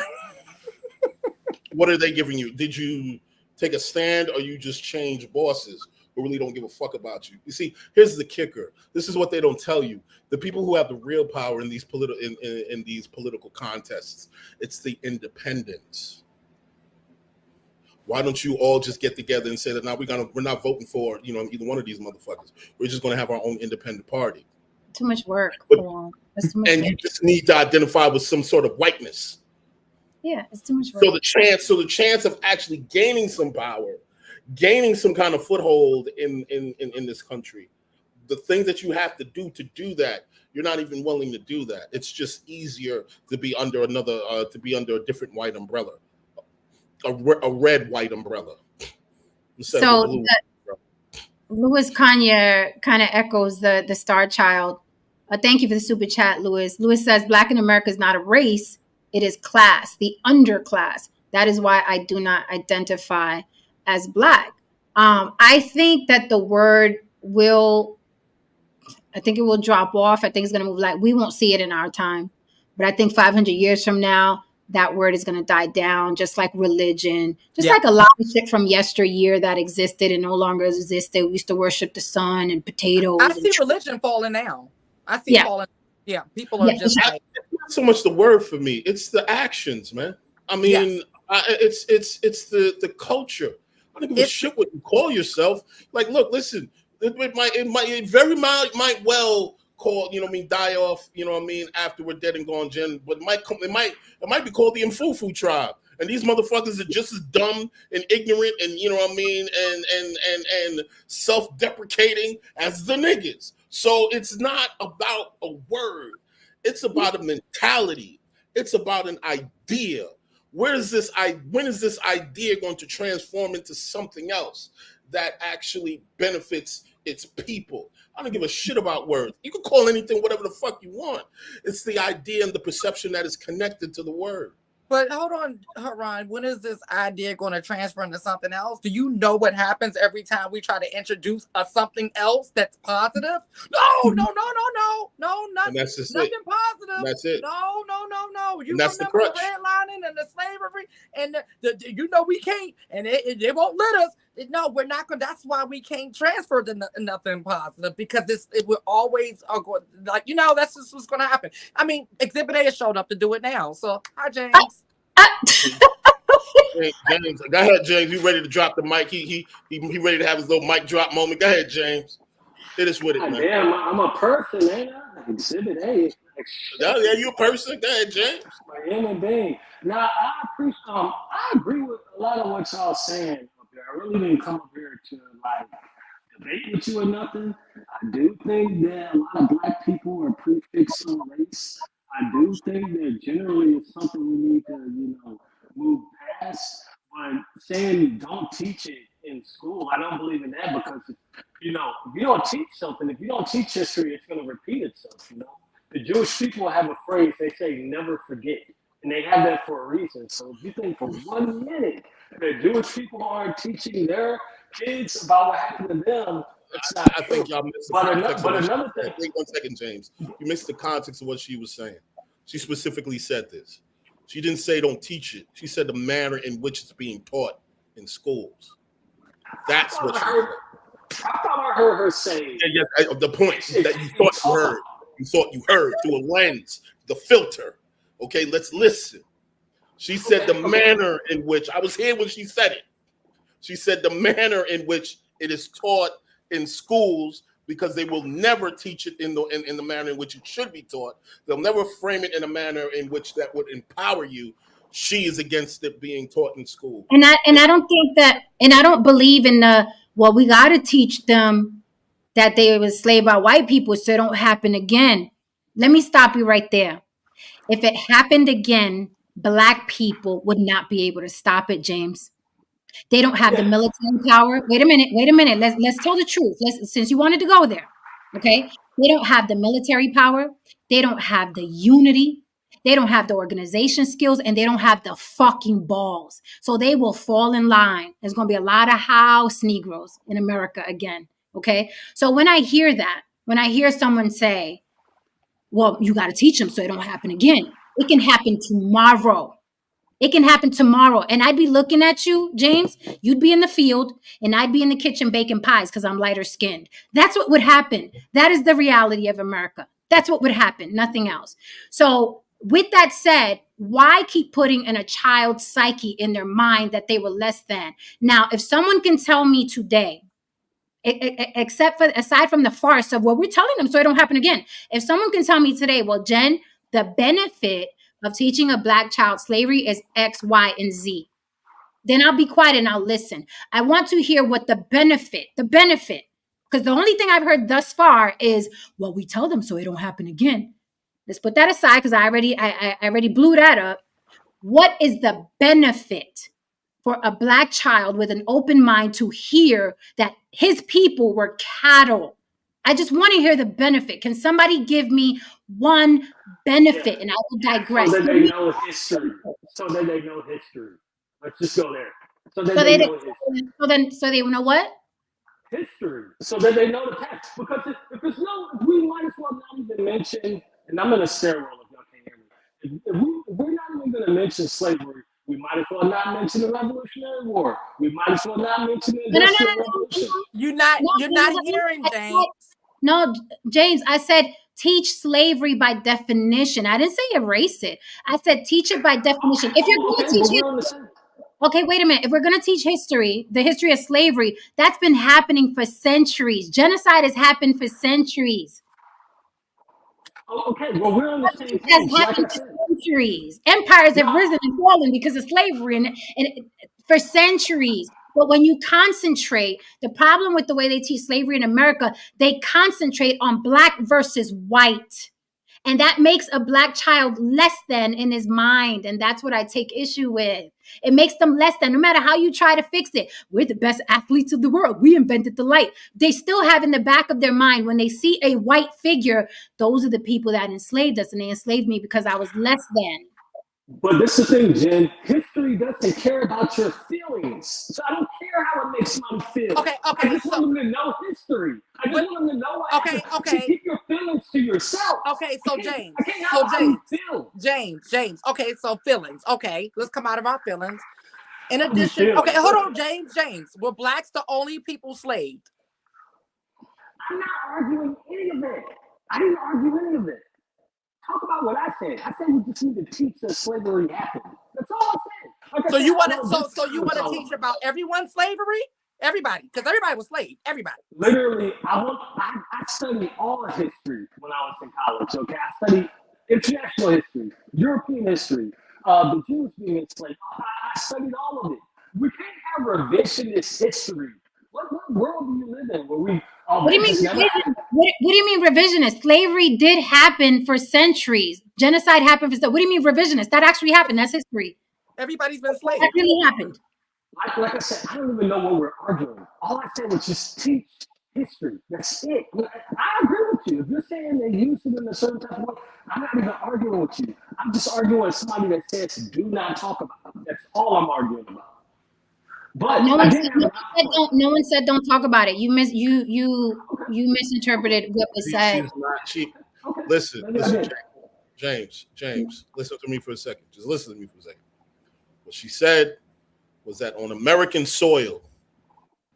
Let's keep our eyes on that for a minute. On American soil, she's against slavery being taught because of the manner in which it will be taught to quote unquote black children. It will be taught in a manner in which they were subjugated. They were moving from a place of powerlessness, and they will be conditioned to be frightened Okay. frightened by their oppressors. That is the point she was making. Now wait 1 second. Wait 1 second. Now I agree with you in the matter of that all history should be taught. But however, I do take into account that how slavery is taught. It can be taught in a particular manner, where the person receiving the information can perceive themselves as less than if it's told to them in a particular way. And in some context, ironically, that's revisionist history. Okay, so we don't Yep. want to teach them that they were treated in a way that they were belittled and that they were less than and they were subjugated to things and they were powerless. Does it matter at all that that was the reality of their life? Like, that's what I'm saying, revisionist history. Sorry to tell you, Haran, you were powerless during that time. You were subjugated during that time. So this is what I'm trying to say. I'm not saying to manipulate the information. I'm saying give the raw facts. I can't depend on. I can't do it the way you The feel about it. the raw facts are not exclusive to the African. Do you understand that? The I raw didn't facts are say not. that. Yeah, but listen again. In this country, the way it is taught like it's exclusive to the African. Do you understand that? In school, they teach you the basics: science, math, English, history. You people were slaves. They don't teach you, hey, let's teach about slavery. Okay, in Concept general, of it. right? The Concept of concept. This is what happens. This is what people do to people. This is what Period. happened here. This is what happened there. This is what happened over there. That in that way, it's not taught like science, English, math, biology. Oh, and you guys were enslaved. That is how it's taught in this country. And you don't think that that's a fuck in the ass to black people? You don't think they're doing that for a reason? You don't think that that's an indoctrination from the beginning to let you know over and over and over again? Yeah, we're less than. Finish this science exam though. Yeah, we're less than. How's that algebra coming? Yeah, we're less than, but let's open this frog. No other race or ethnicity in this country goes through those teachings. No other race in this country goes through those teachings. None. Yeah, Like so I'll tell you some. I'll give you an example how slavery, how people are taught slavery depending on who teaches you. How many Muslims are willing to tell you that Muslims actually sold blacks into slavery? How many black people acknowledge that black people sold black people into slavery? See, a lot of black people have their own narrative too of how it is, and they create this narrative. No, wait, they create this narrative that a bunch of fucking crackers jumped on a boat, came down to Africa, with whips and chains and rifles and shit like that, and starships, and grabbed up some niggas, threw them in a couple of boats, and they went and built America. They don't tell you the nits and the gritties of the whole situation. How Africans were very involved in the subjugation of its own people, right, and the people that who were given to them, but they were already POWs. I was about to say Slaves. Yeah, they were already slaves of They were already Africans. slaves. Yeah, Africans were slaves of Africans. So I- people I- enslaved people. So I heard you say that before, Haran. I've heard you say that several times. Black people sold black people. See, this is literally when you teach history wrong. That's literally a product of it. See, indentured servitude. How is that wrong? How's that incorrect? So indentured servitude, which took place in Europe, which took place in Africa. A tribe would come to a village and they would take over the village. It would take a 13-year-old boy. Wow, it's just so incredible, James, that you're willing to acknowledge that indentured servitude happened in different areas of the world, but you're not willing to acknowledge that slavery happened in different areas in the world. And she just told you that she's willing to have that kind of conversation in schools if they would just concentrate on enslavement being across the board instead of one group of fucking people. Do you have here we are having a conversation about this conversation happening all across the board. You want to throw that in there, but I'm just concentrating on blacks because this is the part that we tend not to concentrate on. We don't want to mention that. No Saint. Have you noticed, No Saint, that I didn't say any of that? Why are you calling for No Saint? Why are you calling for No Saint? Hold on. Let's open up this can. Okay? Y'all always want a white man to come save y'all black asses when you're in the goddamn trenches. No, fight. Let's open up this can, please. Let's open up this can. Why did you call for No Saint? He's not the authority here. He's not the authority on black people. He's not the authority on brown people. He's not the authority. He's not your savior. Not here. I What is call him that no about? saint because I always heard. No, a couple of you black men have done that. A couple of you black men have done that. Why do you turn to this man? He's not Because an this. And if we were during slavery, no saint would take his ass back in the house. Real quick, bolt up the door and everything. He told okay, somebody to hang your ass. Like, what are you talking about? Like, why do you're not the first black man that does that. What is it with y'all in No Saint? What's the hard on for No Saint? What's going on? So you don't trust what we're saying. You don't trust what we're saying, but you'll turn to the white man to save you. That shit is wild. That's the mentality. That is why I say stop teaching slavery in school. Stop teaching that white people are the saviors. Stop it. Because in 2023, you'll have a black man in a suit with a great job, I'm sure, and he's still turning to the white man. Save me, white man. No saint. What do you say? Right? Do you not They see do that all the time, though. They do that every fucking time. That shit is They weird. do that in the red pill community. They do that. Half of niggas and white men. Nothing we said matters. No saint. Help. What the fuck? This is all the time. Welcome, Louis Kanye and Brother Ish. How are you? It's not just with him. What's up? Can I say something? Hey, what's up, everybody? Look, this is the thing about it with slavery. Do you hear me? Yes, we got you. Yep. Slavery was a byproduct of fucking being conquered, plain and simple. And with that fucking myth in Africa, you got thousands of fucking tribes over there in Africa that was beefing with each other. And this is why I used to get into arguments with the Hoteps. They talk about Africa was the first civilization. Yes, Africa was. And that made it the most fucking primitive. You had the fucking Arab invasion, which weakened it. And then here's the thing about it. When the European came to Africa, they only got to the exterior. Who brought the European inside the interior Africa? It was other fucking Africans. And what happened was they were selling their POWs, like Haran said. They were trading doodags and trinkets, flat screen TVs and rims on the cars. They gave to the potbelly chieftains. And when they went to that potbelly chieftain again, said, we need some more prisoners. They said we were all out. Now it's time for your black ass to get on the boat. Let's go. That's what happened. Like, everybody want to blame, with the European. Slavery was throughout history. Slavery is a byproduct of being fucking conquered. It is what it is. Yeah.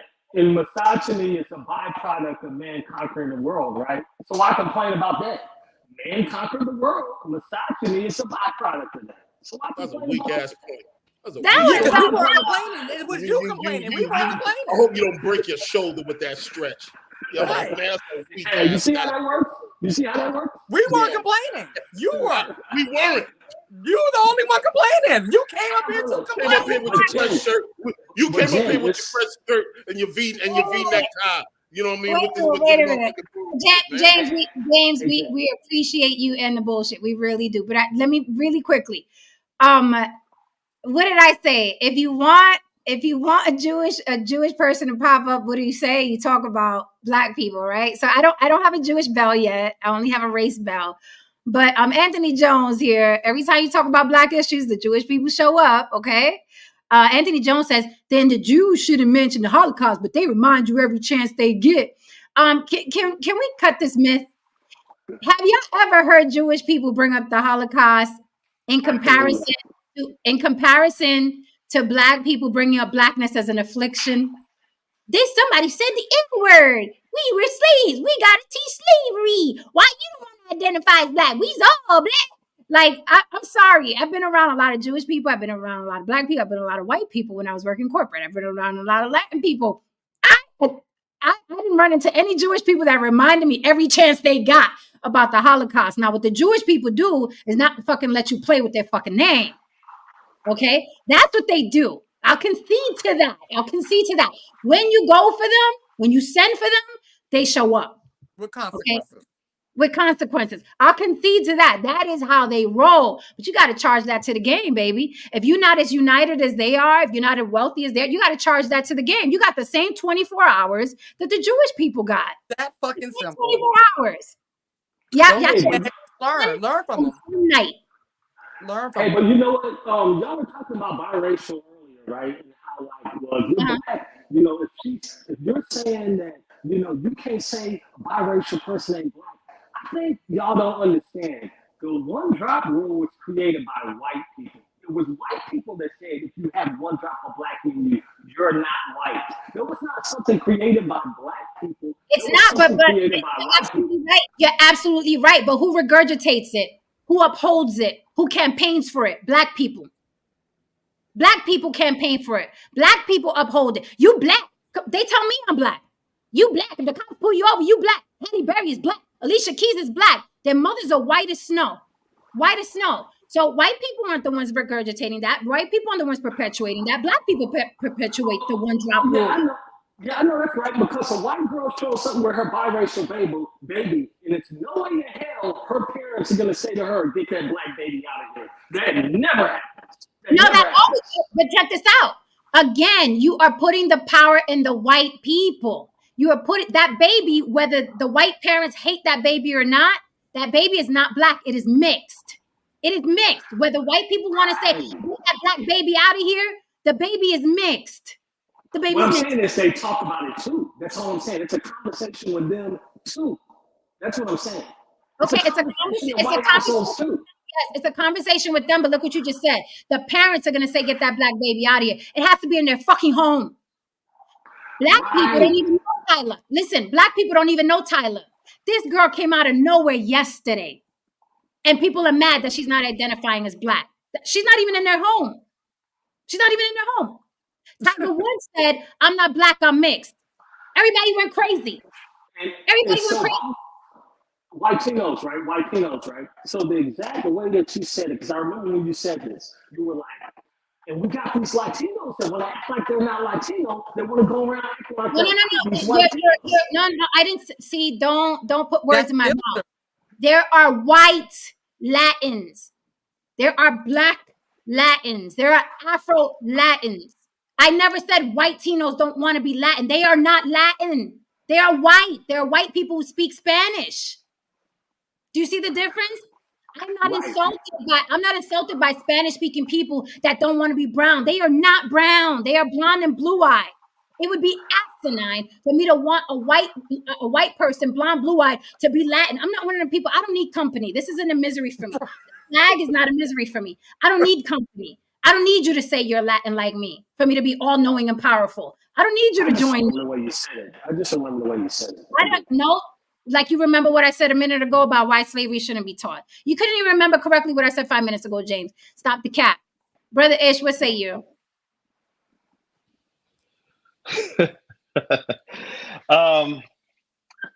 Did you bring your vest? Did you bring your vest, sir?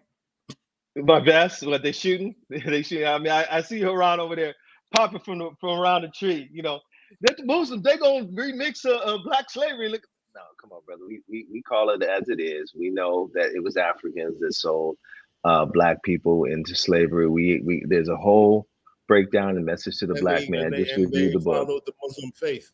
And they followed the Muslim faith. Well, I mean, you know, as was stated,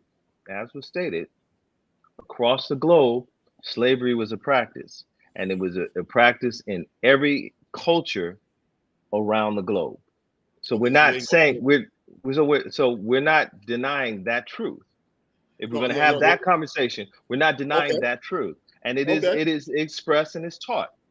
Whenever you're going into the origin of enslavement and chattel slavery in America, you're identifying the origin of your current condition and why it is, and making you aware of it. So that's the only distinction, and highlighting that history is how does that affect you now culturally as a people, or how does this affect your past because you came from this trajectory. So that's the dynamic. So I just want to correct the incorrect statement that we misrepresent the truth when it comes to the history of slavery on that dynamic. I don't think no. I don't think you misrepresent it. I think you just don't mention it. You omit the fact that Muslims had a hand in it, and it's the truth. I mean, we're not denying that. Let's talk about how everybody's hands were involved in the situation. If we're going to get down to brass tacks, brother, that's all I'm saying. No one's denying that. Nobody's denying that. No one in history is denying that. Like if you know the history, it doesn't that's not a deniable truth. So I mean, I don't understand your point. So really quickly, I We're want gonna to play them grab games this. tonight, Ish. Okay. Huh? We gonna play them games tonight, Ish. You know exactly what I mean. It's called the truth, bro. What Yeah, I'm saying you is play with me tonight. misrepresenting. Like, You're no, brother, I don't understand where misrepresenting you how going we with that. Like, represent ourselves, and the We're doing truth it on we purpose. gonna is play that that tonight. that is Okay. taught. Why you That be is Okay. taught. saying And if you Okay. deny, we just call it. You gonna dance like that? Okay, brother. We Okay. gonna I mean, happy Thursday to pop you. open, message to the black man, and we can go through the history. That's all I'm Okay. saying. But You would Always, think. Ish. I'm always here. You we ain't here? never all right. called me. You We called me a all lot of things, Ish. good. You called We me a all lot of things, Ish. But good. guess what, Ish? What's You'll good? never call me a liar.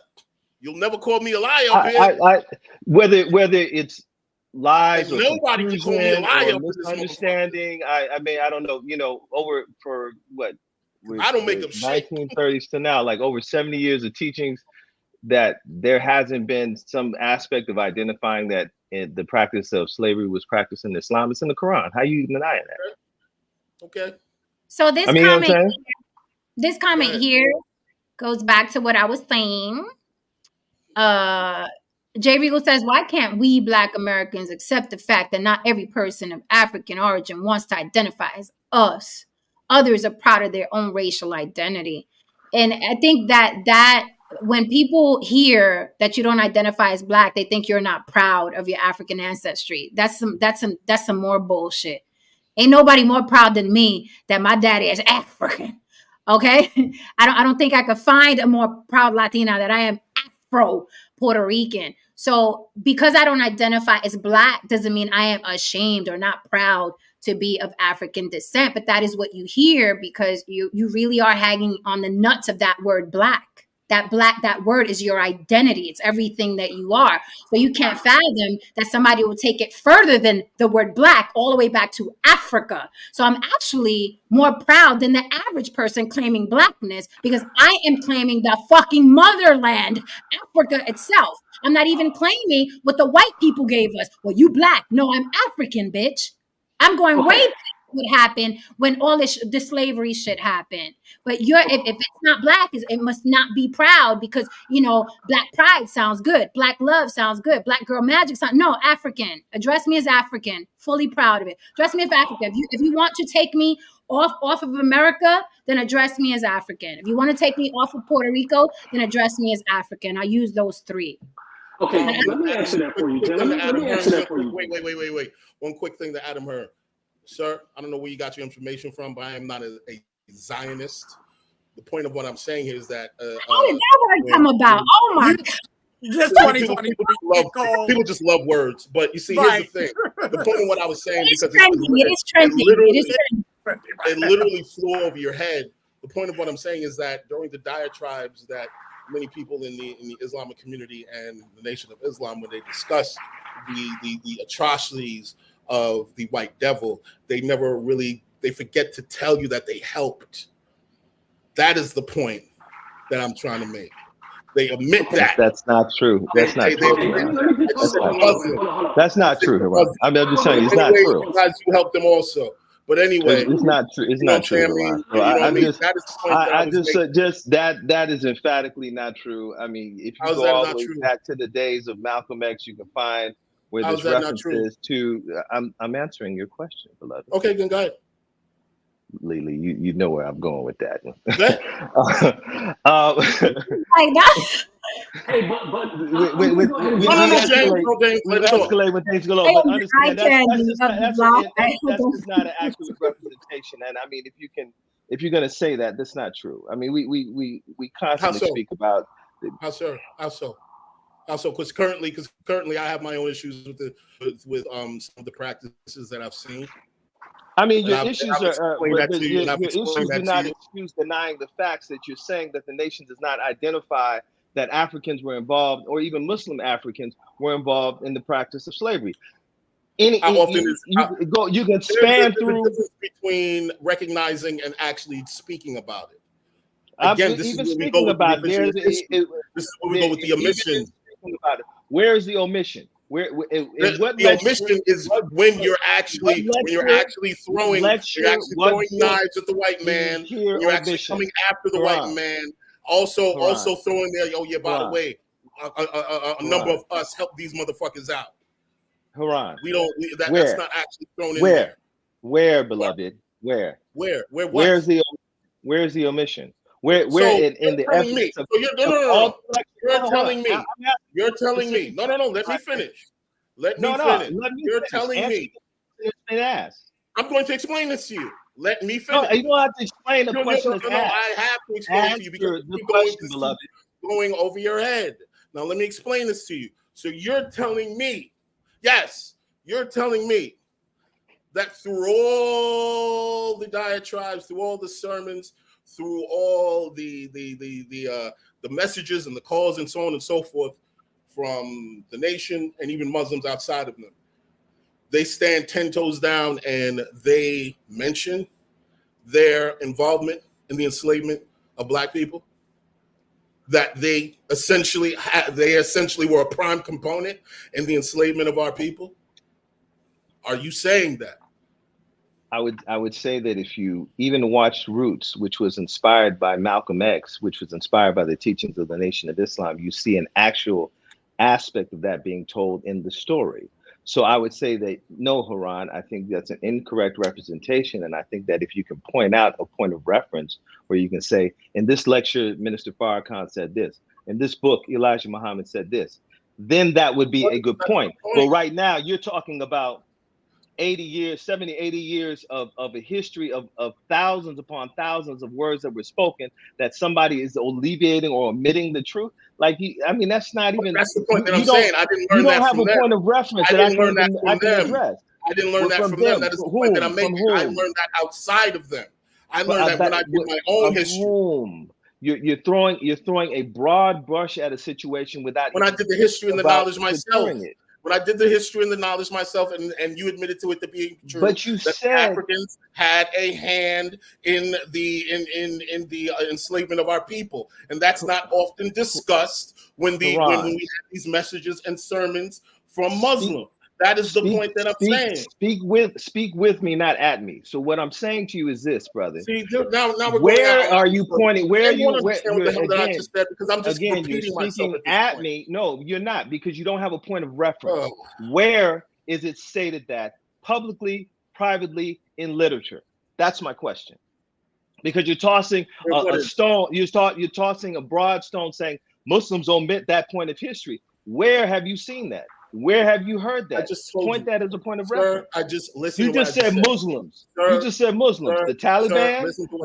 Who? What are you talking about? All of the teachings that I heard from Malcolm X, through all the sermons that I've heard, I have not heard any of them actually stand 10 toes down and say that Muslims and Africans had an involvement in the enslavement of Black people. And you sat there and you admitted to me that the Muslims, you agreed that the Muslims did have a hand in the enslavement of Black people. So that means you got your information the same. You got your information, and I'm from the nation.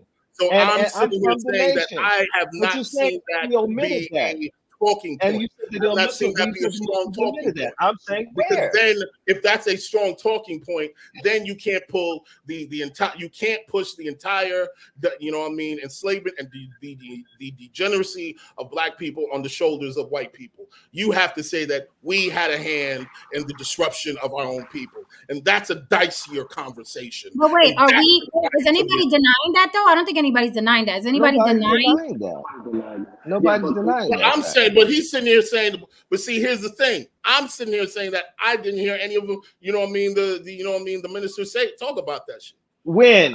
That's my point. What lecture? And he's coming at me about that. And I'm just saying I've never heard any of them talk about it. Then you have not been listening, or you have not been reading, or you have not done a thorough research. Actually sit there and say that. Where, when, at what point? That's what I'm trying to tell you. At what point? Where I actually heard. Okay, then your point of reference is irrelevant. Okay, can you show me? Can you show me then? Can you show me where it's said? Can you point me in the direction where this is said? Haran, I would love to. Can you do that? Can you show me that? Haran, I could easily in accountable Absolutely. lecture. Then you know what? Give me the knowledge. Then. Let's start. If I'm No, incorrect, we'll give do me the knowledge. and Let's do the knowledge. In the reparations, I'll give you a great reference. In the Okay. reparations lecture that was done in Chicago, it When? identified all the part in. It's on YouTube. Just put reparations in Chicago. Said by who? Minister Farrakhan. They go through the whole dynamics of the African participation in the slave trade, and who's in giving the that sermon? whole, huh? Who's giving the sermon? It's an event that is addressing reparations, and Minister Farrakhan is also in that sermon. One of the He gave the speakers, I sermon? should say. Oh, so you're saying Sir? he gave the sermon? So you're saying he gave the sermon? He's one of the speakers there. Yes. I'm asking you, did he give the sermon? But it wasn't a church scenario. It was Okay, an you're event. telling me what I need to hear. Okay, all right. Go ahead. Let's not So, waste time. So Buffalo Mind says actually it was indentured slavery in the U.S. until a literal black slave master in the U.S. went to court to make his indentured servants into slaves so he could own them for life. You can't make this up. Yeah, that's what they're doing now. They just make this shit up now. See, but here's the thing. What's interesting, going back to slavery being taught to the kids in this country, that part right there is something they never tell you. They want to leave it as white people owned you. White people owned black people. They don't throw in, hey, black people owned you too. Why? Because it would balance that kid, and that kid would go out in the world and say, okay, people are full of shit in general. Right? We spoke about the power. Once black people come into power, they behave just like white people. Look at the Zeus Network. Look at Mona Scott Young. Okay. What do? They use the most ratchet of black people and they monetize it. Same thing white people do with media. So all the people that were like, yeah, we need to be in power. We need our own networks. Surprise, surprise. Now there's black people that own networks. Yeah. And look at content. Look at the content that they're putting out. They putting out black women who are educated, who are scientists, who are business owners. No, they're putting out shows about women and baby mamas, and they're rolling around on the ground and pulling each other's wigs off. Surprise, surprise. There you go. There's your power. But I got to log off and log back on really quick. I'm having some computer issues. Okay. Yeah, we've heard we got to own the networks. Now we do. Okay, yeah, so I'm about to get out of here, but just concerning what you were talking about earlier, Jen, when you were talking about black people wearing it as a scab and the word black and how Caribbeans and Jamaicans are different than African Americans. Let me say this. When you talk about being called black, when the police show up and they ask and they give a description of a suspect, they say black. When you fill out an application, it says black. Let me tell you this. I don't know if you knew this or not, right? Let's say that it's a Jamaican person, a Haitian person, a Nigerian person, and a traditional African American sitting in a crowd across the street, okay? A white person standing across the street is not going to say, oh, look at that Caribbean, look at that Haitian. No, they're going to say, look at those 5 black people. So the way that black people refer to themselves as black, and the way that we talk about ourselves, it's because that's how the system views us, and that's how the police view us. That's how job applicants review us as job applicants. It's not that we came up with this. Oh, we want to call ourselves black and be victims. No, we adjusted to the system that we live in. So white people don't give a fuck where you're from, whether you're from America, Nigeria, we've said that. We've said that in the practical sense. Right. You know what I mean? That we acknowledge that. However, that does not have to be our reality. Right. There seems to be a problem tonight with nuance. You motherfuckers can't understand nuance tonight. What the fuck happened? The caffeine wore out from this morning. Like, I'm just really confused. There's a lot of nuance motherfuckers done missed throughout this whole discussion tonight. Listen, for let's just be real here. If I didn't tell you I was West Indian, you never even would have. Exactly. That's what I'm saying. But I know that. But I don't let that. But I don't let that control my reality. That is the point that I'm making here, because I understand that by letting that control my reality and succumbing to that, then I'm essentially, you know what I mean, allowing failure to seep into my subconscious mind like so many of you do. And I'm gonna tell you this, James. I'm gonna tell you this. Coming from two communities that feel marginalized and justified in victimhood, right? Which is the queer community and the Black community. Literally sound exactly the fucking same. And I don't identify with neither victimhood, because everything that you're saying and all of the tactics that you're like, seriously, it's nothing but like what was the last thing you said? It was something you said like, what did I say that would make you think I was a victim? What did I say tonight that talked about victimhood? It was something that you just said to Haran that made me like, that was like, okay, this is that victimhood. I mean, you damn well scream for the white man like he was a victim. This is where I heard victimhood. When you were talking from a place, like, honestly, it makes somebody pity you. It doesn't come from a place of strength. What did I say though? What did I say? I'm about to say it. It makes somebody pity you, because I'm looking at somebody, I'm like, oh man, I feel bad for him, because you were saying, you know, what if they see me across the street, I'm gonna be Black. If the cops pull me over, I'm gonna be Black. You're speaking from a place of lack. You're speaking from a place. It's a fact. Yes, you asked the question, I'm answering. Why do people ask questions and then don't accept the answer? I don't get it. I'm answering your question. You said, where did I sound like that? I am telling you where you sounded like that. You are succumbing to whatever the white man labels you as. You are succumbing to that. You're not speaking from a place of power. We know that white people are going to look at us and be like, that's a Black person. We know that. But it's going to keep going on and on and on, because Black people, not white people, perpetuate it. They perpetuate. And I remember how you perpetuated. We also perpetuated. In 2023, y'all are still mad about the N-word. She said the N-word in 2023. James, I remember 2023. She said the N-word. That's boycott. You're gonna lose your job in 2023. Okay? Forget generational wealth. Forget your fucking credit score. Chase you, Karen. You call me the N in 2023. And Black people are the only ones that do that. And why are Black people the only ones that do that, James? You explain. Now I remember. Before I forget, because you know I have no notes. Okay, so so basically where I was going to go with this, right, is the whole. It gives this whole like, you know what they think of you, right? Right, you Black, you know what they think of you, right? It's like this whole like victim. You know, and I hear the same thing from the queer community. You know what they think of you, right? You go there, they're not gonna like you. You know they're not gonna like you if you go. And I don't accept none of that shit. Fuck them. I don't care about people. Like, I'm not thinking about people I don't know. Like, I don't give a fuck about people I don't know.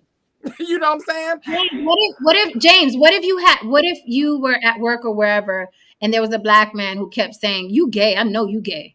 I know you gay. You walk like you gay. You talk like, I know you gay." What would you say? What would your response be? It wouldn't be, but this is a better analogy.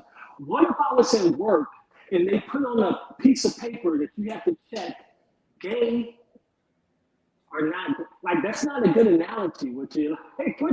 No, but it's a great analogy. You just don't want to answer the question. What would you accept that? No. Why wouldn't you accept that? Listen, all I'm saying is this. Trust me. Why wouldn't you accept that? Why because it's not true. Okay, thank you. But you accept that when a white man, wait a minute, but you accept that when a white man puts cuffs on you, you're whatever he says you are. No, Why are you bound to what white people think? But a Black person, you'd be ready to beat their ass if they called you gay. It's a great analogy. How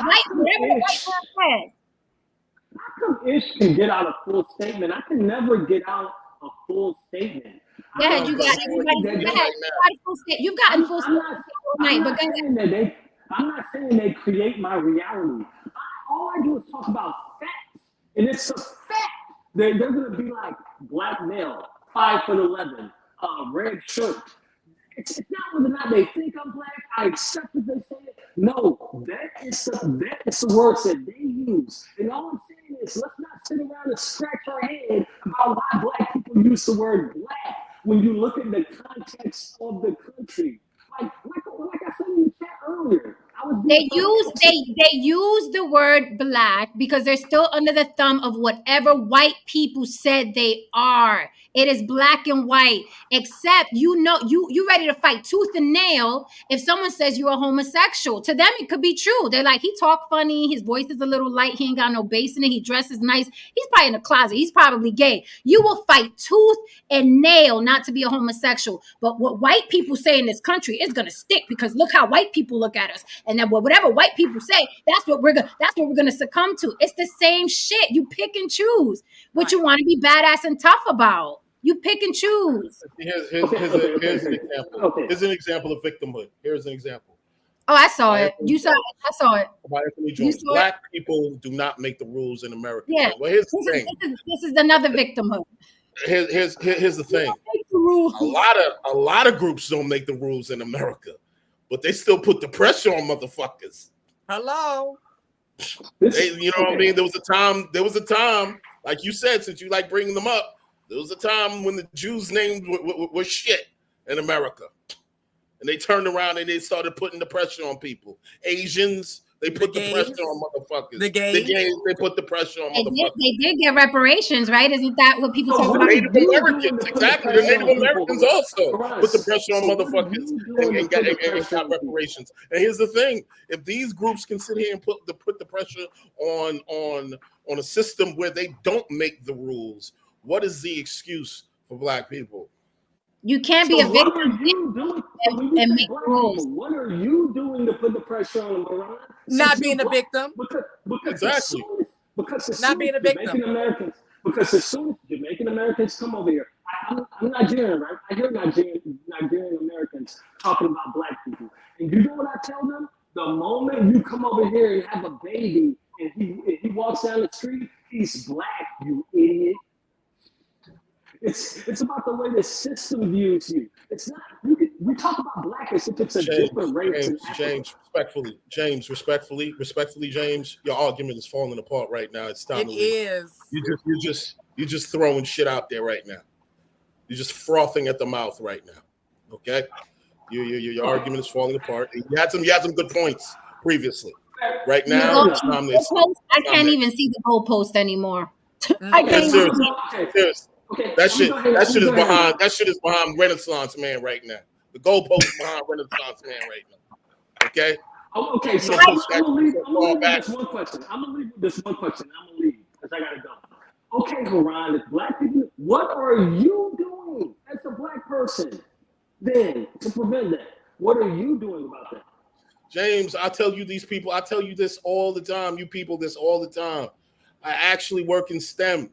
And I actually sit there and volunteer my time to ensure that black children get involved in STEM, whether it be computer science, programming, and so on and so forth.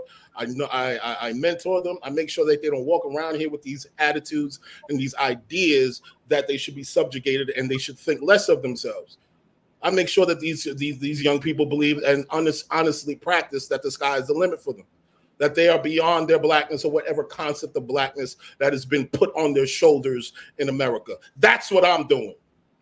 You, sir, on here with your V-neck tie, very well put place tie, I will give you that. You know what I mean? And your ideas and your victimhood. That's what you're doing.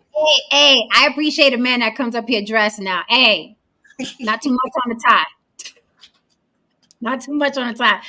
Welcome, the Star Child says, Roy Chess, those are terms to make certain races of people less than by their science from a racist point of view. It's interesting to me how people pick and choose what white people say is true and not true, right? You notice that? Now, I'm calling on you, white man.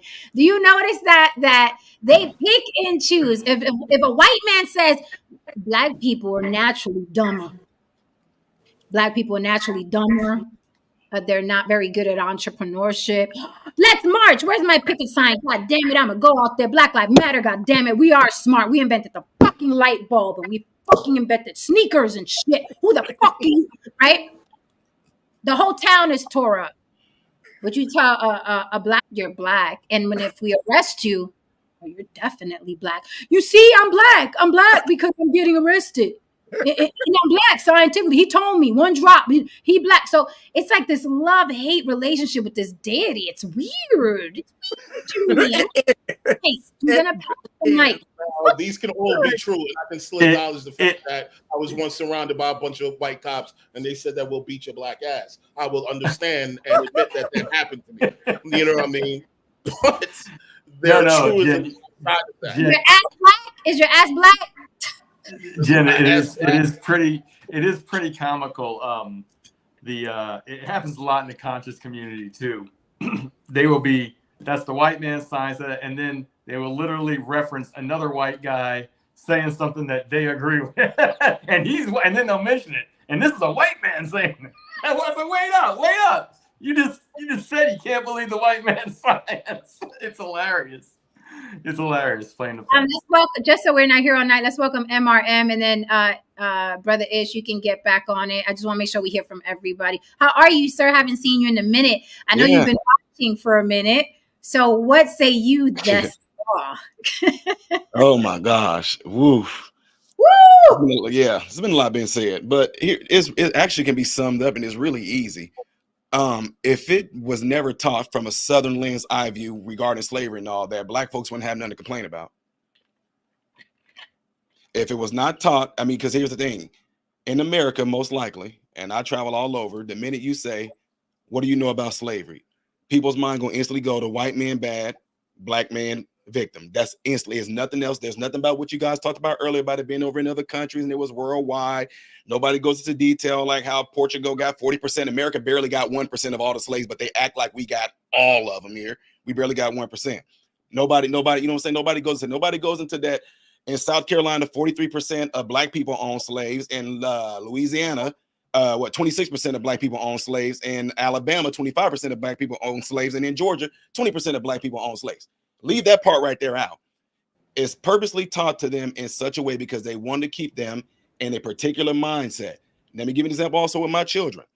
In my house, my sons were never taught anything about no color. When they play with their friends, if they say, hey, dad, our friends want to know what friends. Our friends down the street. Who? Tommy. What does Tommy look like? He has on a red. They never had an inclination to say anything about their skin color because it never was taught. Therefore, they can't focus on that. So it's a reason why they push this stuff out like they do. And it literally is nothing more than to keep black people back. And if you believe in it, you go along with it. That's the reason why you're not moving and you're never going to move. You won't move. It doesn't matter who it is. We got somebody up here in Chicago, Brandon Johnson as a mayor. He's a black man. Now we got utopia going on. He's such a progressive. He let the asylum seekers come in there. They got rid of a lot of our after school programs there to allow them to come in there. So these mothers that were being benefited from these after school programs and the black people, now these mothers, they can't go to the jobs that they had before because now they don't have no one to watch their kids that these after school programs provided it for. Now there's a black man there though that's letting this all happen. Well, you can't talk about no black man. Now we can't be doing any of that now. Now, why are you going hating on the black man? But let there have been a white mayor in Chicago that did this. Racism. See what I'm saying? So yeah, I get that guy that was just on here, even some of the comments that were made on here. A lot of people, honestly, two types of people.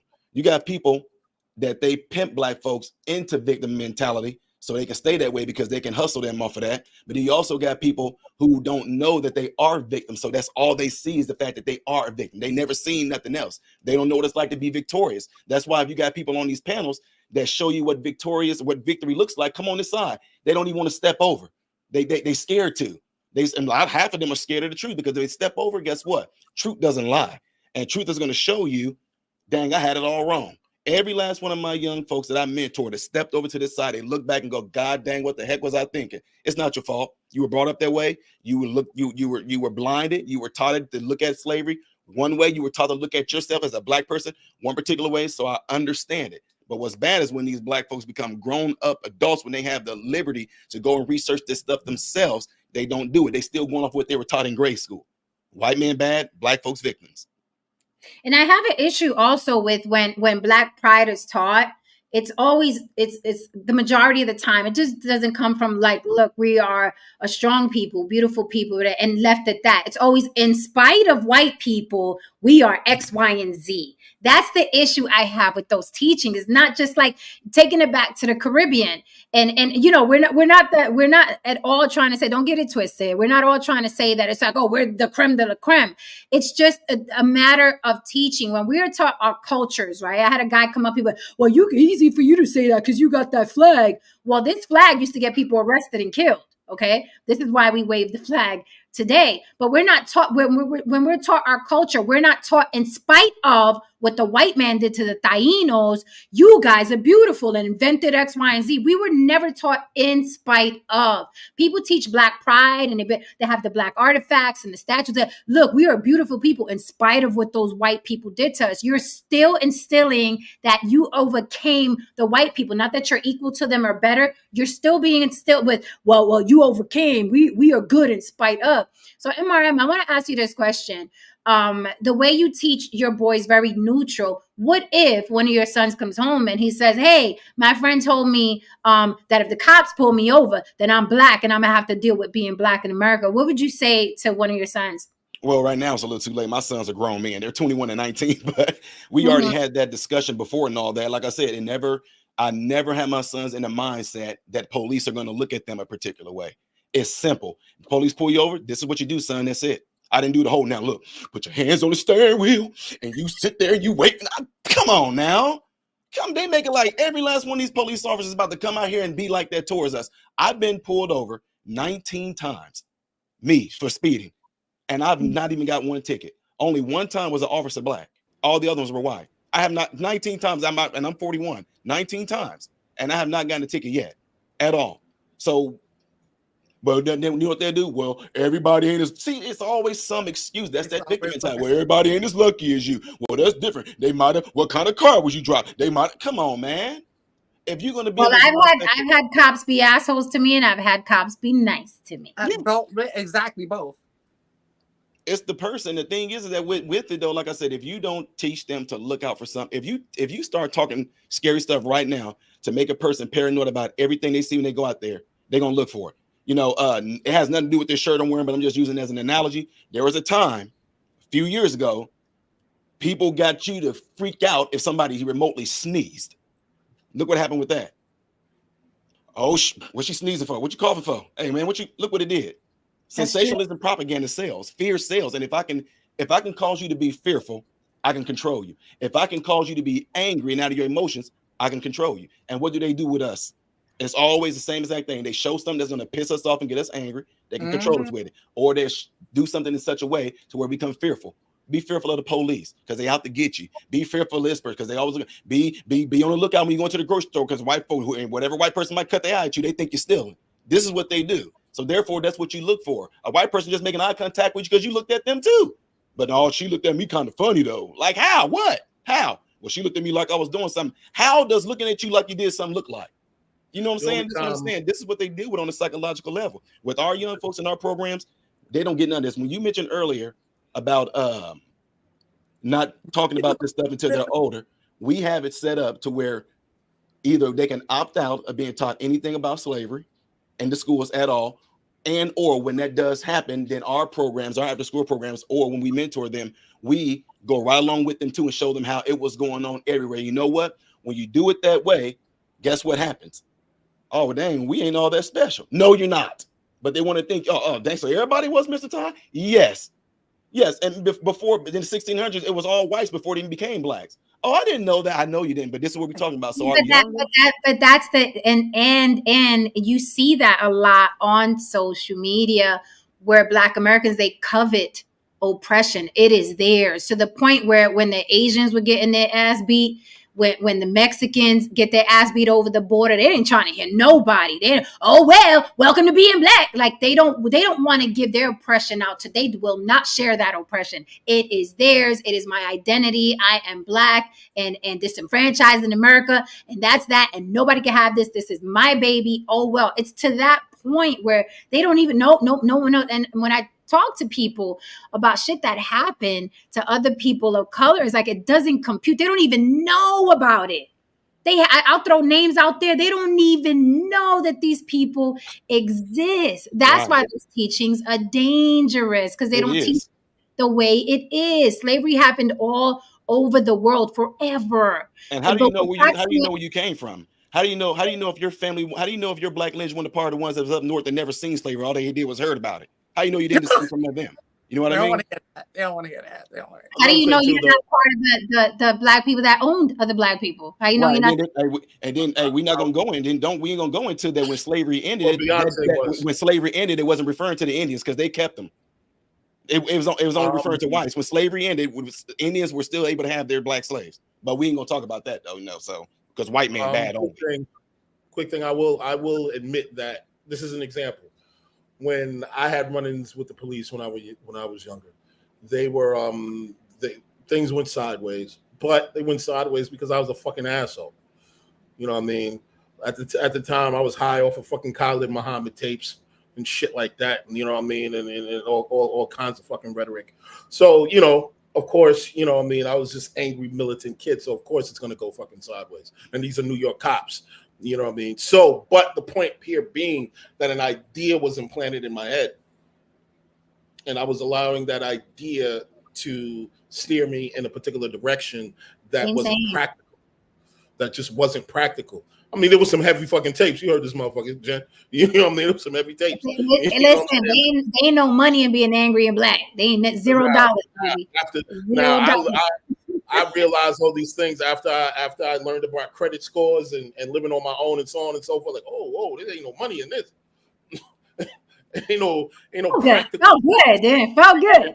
But and then you notice like other people moving on with their lives, and it's like people making money, and it's like, wait a minute, I'm just trying to spit at cops and angry. Where I'm like, something's not adding up. And that's when you start learning about power dynamics, true power dynamics, not emotionally driven, ideas that keep you in this perception where you're owed something. True power dynamics and ideas about checks and balances on all those things.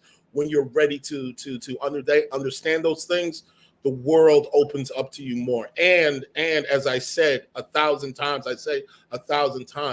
go to other areas of the world, man. Go to other areas of the world. I want to say this real quick before there's no black people, so you can experience these different customs. Anyway, I want to before we continue, I want to say this real quick and then pass the mic to Brother Ish. But I do want to say it's funny to me. I've seen a lot of black men on social media. They know very much, right? How what MRM was saying, right? You teach a certain way to keep a people under your thumb, and then you could sell them shit, right? Because there's a lot of money in racism. It's very lucrative. Racism is very, very lucrative, right? You can sell shit. Same business model as the church. Sorry for the religious people. But the church, you teach them what to fear something, right? You teach it. Church is all about fear, fearing the devil, fearing hell, fearing not getting favored, getting blessed. It's all fear based, right? Same thing with America. We could keep teaching you black, you less than, and the white man is a boogeyman. We can sell you shit, keep you fearful. We can get you to do shit. And it's funny that they'll notice that with white people, but then they become completely dumb. Red pill manosphere, they use the same business model. Fear that woman is going to reject you. Fear that you're never going to get married. Fear these women. And what do? They show you a woman saying, motherfucker, if you ain't going to give me no steak, I ain't fucking with you. And it's fear. It's all fear based. So it's funny that when it's a black face on a mic and a webcam scaring them, all of a sudden they all in, right? But when a white person does it, it's like, oh, look, they trying to keep us down. Well, everybody uses that business model. It's not gender or race specific, okay? Someone says something about honey and vinegar. All I got to do is make you fear some shit. Then I can sell you some shit, or I can keep you under my thumb and get you to do whatever the fuck I want. It's like humanity 101. Fucking monkeys do it. Right. And then like they're talking about like how the Chinese are colonizing Africa as we speak, but they don't even want to mention that. And they don't want to mention that there's more slavery going on around the world now. So they don't really care about slavery.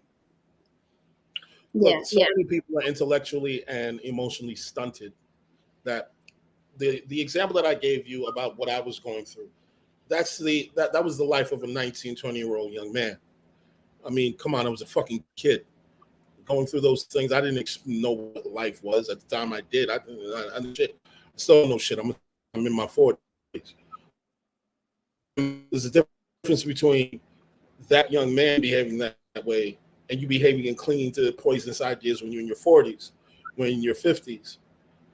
It is assumed that at some point in time you experienced some practical sense of life. You were exposed to some kind of practical system, and the fact that you couldn't wrap your head around the fact that the ideas that you're holding on to is keeping you from evolving and moving forward in this system. If that is the case, then most of these people really are just DOA. Most of these people are just really DOA. And it's just so many of them that I'm seeing. It's sad, actually, if not shocking. Brother Ish, did you want to say something before I ask Karan a question? Just, when we talk about, I just wanted to raise a point. When we talk about Black people owning slaves and, you shout out the percentages. I mean, the number is really a small number, and it is part of the culture at that time. A lot of times people that are counted as slave owners were of mixed race. Their numbers are saying that there was about 3,775 Black slaveholders in the South who owned about 12,000 slaves, which was a small percentage of a total of 2 million slaves that were held in the South. So it's a small number. You can't, to throw that out there to say, oh, well, Black people own slaves too. Of course. I mean, Blacks own slaves, American Indians own slaves, Europeans own slaves. Slavery was practiced all around the world at that time. That is just a reality, but that does not excuse the atrocities that were done. That does not does not deny the effect of that experience. And the distinction that's not highlighted and that's brought up, that in our unique circumstances, our identity from head to toe was stripped, and we were given a new identity and presented a new perception of self. So a lot of times the problem with Black people in America is that we're clinging and searching for an identity because we've been stripped of who we are innately. And that's why we're clinging to this, and we're gangbangers here, we're Negroes here, we're colored here. Like every 30 to 40 years, there's a new name for Black people in America. We're African Americans this generation. The previous generation, we were colored. So that's just an identity. So I'm just giving you the history. It's not necessarily crying, it's just really calling it out for what it is. Look at the history and see the balance of it. Okay, so let me say something real quick. You just said 2 million people like it was nothing. Right. Did we not catch that? I thought, I was the only one to caught that. No. I think we all. He said Black people only own 2 million other Black people. No. I didn't say that. I said that that was a small percentage in comparison to the over 2 million slaves that were held in the South. That there were only 12,760 slaves owned by Black people. Oh, I'm sorry. 12,000 Black slaves owned by Black people. So let me ask you something. I'm saying in comparison, contrast. That's my point. Hold on. It's not equitable. Is my point. Hold on. It's not what? Equitable. How is it not equitable? If you were one of those slaves, you would have been okay with it just because you were owned by a Black person? Wait. No, not at all. Not at all. I'm saying it's a byproduct of the culture. Yo, Renaissance man, did you just hear that? This man said it wasn't equitable. Excuse me, can you say that again, brother? That's what I said. It wasn't what? Are you saying that the juice wasn't worth the squeeze to mention the fact that these niggas were slaves? Because it wasn't that many of them? I wasn't saying that at all. But you just said it wasn't equitable. What I'm saying is this. What are you saying, brother? It's not equitable. The point that you bring, or not you, I won't even characterize you personally. The point of it being brought up in argument and conversation is that now black people, that a small number of black people owned slaves. So that dismisses the atrocity. That dismisses the Okay, wait aspect. a minute. I mean that's what it's Wait, saying, because you're trying to equate. Hold on. No. Hold on. We have to look at population to the percentage of population. Okay, if there were more black people here, more black people would own black people. Okay, if there were more black people here, more black people would own black people. Because again, America only got about 1%. Portugal got 43. So imagine if America only got 43% of the slaves. Thank you.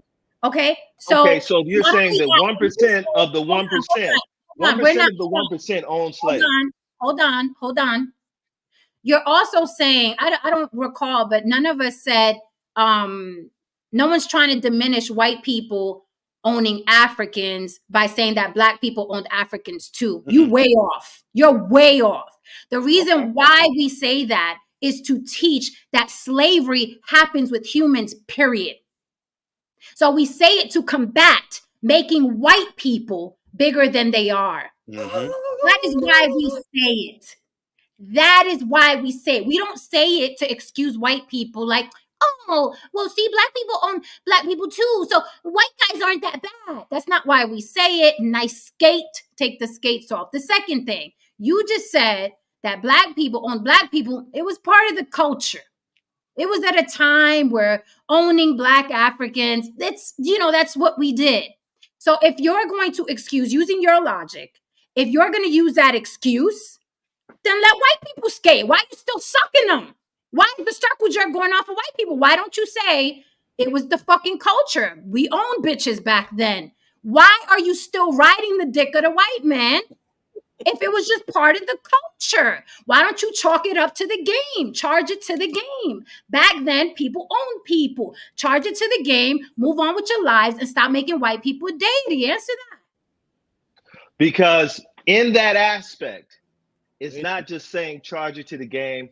There has been a point in American history or just world history where there's an accountability of a moral line that says that was wrong. We apologize and we repair the damage that was caused. If you identify that dynamic and you say, this is what it is, this is how it has to be dealt with. You people, so, you're apology. So if hold on. I do apologize. Jen, I didn't interrupt. Jen, I didn't apologize to me. I can't move on. I'm not saying apologies will fix it. I said repair it. So because I'm gonna start reparations. Repair the if your country, if it has been a moral line has been determined that owning slaves is humanly wrong and morally reprehensible, and that you as a country or a group of people benefited from that, and that you are required to, the American government. Let's start there. Let's go to the different European countries. And then who do you want to apologize? I'm not talking about apology. I'm talking about reparations right now, beloved. Who's supposed to pay those out? The government that has made its money. What about the ones that were black people that had slaves too? You gonna go down that far to go after them too? Why not? The ones over in Africa as well? Why not? Do you know that's not gonna happen, right? Why would it not happen? It's not going to. So why does that automatically automatically the position? Oh, that's not going to happen. Why? Because the thing is, I deal with reality. You're powerless to enforce it. And why is that not a reality, sir? Reality they said black no one is coming to save you. No one is coming to save black folks. Reparations is not going to happen. Wait a minute, black people were free because of black people. That's a debt. That's old. Wait, somebody school me. I'm asking an honest question. Black people, slavery was abolished because black people? Or was it politics and white people was like, all right, this was going to happen, this war is going to go down, and then was it black people? Well, what it was, Jen, is that white people were willing to kill other white people to free black people. But okay, so that's how it went down. So it was still the decision of white people. Right. Okay. I mean, I don't know how far we can, how many times this needs to be said. You just said, well, there was a time they said black people weren't going to be free. Right? But black people are free because of white people. So reparations would have to be a white decision. Not yours. Yes.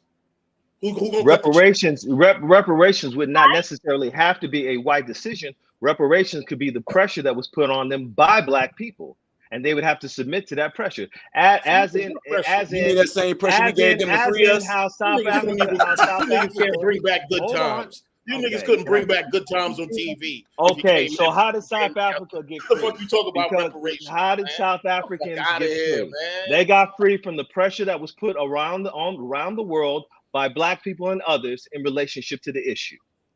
There's power there. No, so it's not.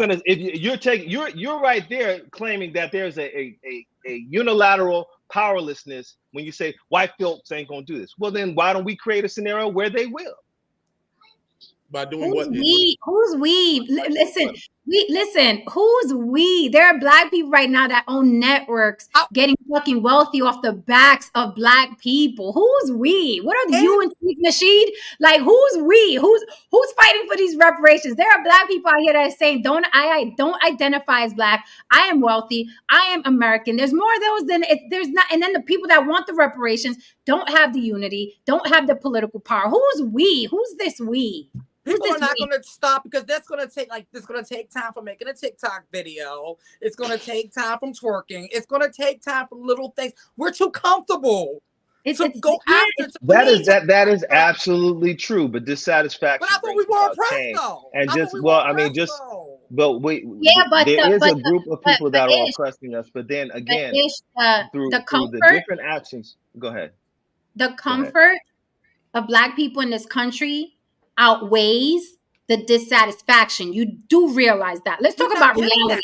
The comfort of Black people in this country outweighs the dissatisfaction. They couldn't even unify to obliterate the NFL, and that was easy. You know how they had to do that? They didn't have to go march. They didn't have to shed blood. They didn't have to fight nobody. All they had to do was this. That's it. But we're absolutely agree. Literally, I'm talking about no effort, no nothing. All they had to do was pick another one of their 500 channels on their cable box. All they had to do was this to fight oppression and systematic. Absolutely, I absolutely agree. That's all they had to do. You think a collection of people, demographic of people that couldn't even do this for like 5 years. No one was even asking indefinitely. Just this for 5 years and fucking collapse the NFL. Just do this for 5 years. Let me ask you a question. So you're asking those same people to put pressure on people for reparations? You think those people are going to show up? They couldn't even I don't believe that those people that are totally dialed in and tied in are going to do that. But those that are dissatisfied will, and I believe that they have the power to make the change. This is the generation of free porn and OnlyFans. This is not the motherfuckers you want in the foxhole with you, brother. Okay, this is not. Again, it's not exclusive. There are those that are conscious and that are in that space that are willing to make that change. And I believe that those have the ability to create that opportunity or to function off the space of unity. I will say this, Black people. I will say this. What I learned in this country. Black people, it reminds me of a line of the movie The Great Gatsby. Like, Black people are the single most hopeful people on planet Earth. Your hope, the hope of, didn't Obama sell a whole campaign with hope on his posters? Like, Black people in that word, hope. Y'all are the most hopeful people. Y'all some hopey motherfuckers. I will say that. Y'all about the hopiest motherfuckers I've ever seen in my life. And because absolutely. Hope. If you're looking for hope, if you're lacking for hope, go into the let me raise a question. Reparations. Let me raise a question. For the small numbers of Africans, Blacks, however you want to denote the name, if they create a situation where reparations is awarded to Black Americans who descend from slaves, would you not take the opportunity to get that money? How would that happen, Ish? Now I'm asking, would you not get the money? We can play the if game. Would you refuse to get the money? We can play the if game all night. Man. I can say, what if a spaceship that carried a baby from an exploding planet But came but back here, will he wait, be hold on. affected by Let's answer the the sun? question. Let's be fair. Herman, you No, wait, refuse to answer a question. I don't know what. I don't know answer it. why you I doing will answer it. Since Godfrey said I'm black, I want my fucking check. I will answer it. that. I will Got it. answer it. Thank I you. will take the Thank money. But here's the thing. I will take the money because it's free money. you. Absolutely. Anybody would take free money. We don't give a fuck where it came from. You're gonna give me a check? Shit, I got a bill I could pay for that. Pay with that. Absolutely. That doesn't So mean so why be opposed to it? who's So opposed to it? We're telling you you're delusional. We're not That's what opposed we're to saying. it. We're not opposed. We're just so being We're Ish, just saying We're it's not already going to Ish, happen. opposed to it. So What about the now how do people? you What know about the it's not people? going to happen? That's the whole Let point. me Like ask you that whole something. Because if it was to Remember, happen, it would have happened right after they freed the slaves. You're using that hope thing. It's like waiting for Jesus. Y'all still waiting for Jesus to come back. Like the hope thing. See, because the thing is, it's like this. Okay, do you know what happened right after slavery ended? Do you know what the black people did? they started their own businesses. They had their own farms. The Reconstruction era built towns and cities. We had black people in Congress. I mean, there's a lot of things that occurred right after Right. slavery. I The mean, you Reconstruction talking era about was the strongest. increasing hundredfolds in being physicians and teachers and pharmacists, Absolutely, hundredfolds, right? So they did absolutely. all that during the time where it was actually legal to be discriminative. It was legal to do all those crazy things that we cry about years way past that, and yet we still here. Although they were able to do it when it was legal to be all that against them, they were able to still do that to a point to where they actually ended up being in a magazine where the white people said that black Americans are the new middle class. We were labeled that, right? During the time where it was legal to be all this against black people, Jim Crow laws, discrimination was legal. But you telling me in the time that we in right now, we can't make it because of what? Kev, welcome to the panel. The chat is on fire. Ava Moore, I love this Abby comment. dropping bombs earlier. Yeah, for real. The chat's on fire tonight. Ava Moore says, how is it there are successful black people and others aren't? Seems to me it is what you make it. Otherwise, there wouldn't be any poor white people. The And I excuse they give me, agree 1,000 fucking it's the percent. excuse they say about me. I just got lucky. Yeah. I didn't make no good choices. I just got lucky. That's all. Yeah. They'll tell me. see what you got to say. It's because I'm queer. That's the one I get. Hey, KFC, long time no here, sir. By the way, you got like the last. Hey, shout out to you, MRM. You actually you made some really good points. The only thing I would say to you, and probably as it relates to disagreement on the thing about black people owning slaves, is that it sometimes seems that that's brought in to actually diminish the entire institution of it, and then try to make it seem as if black people were running the institution. Right. And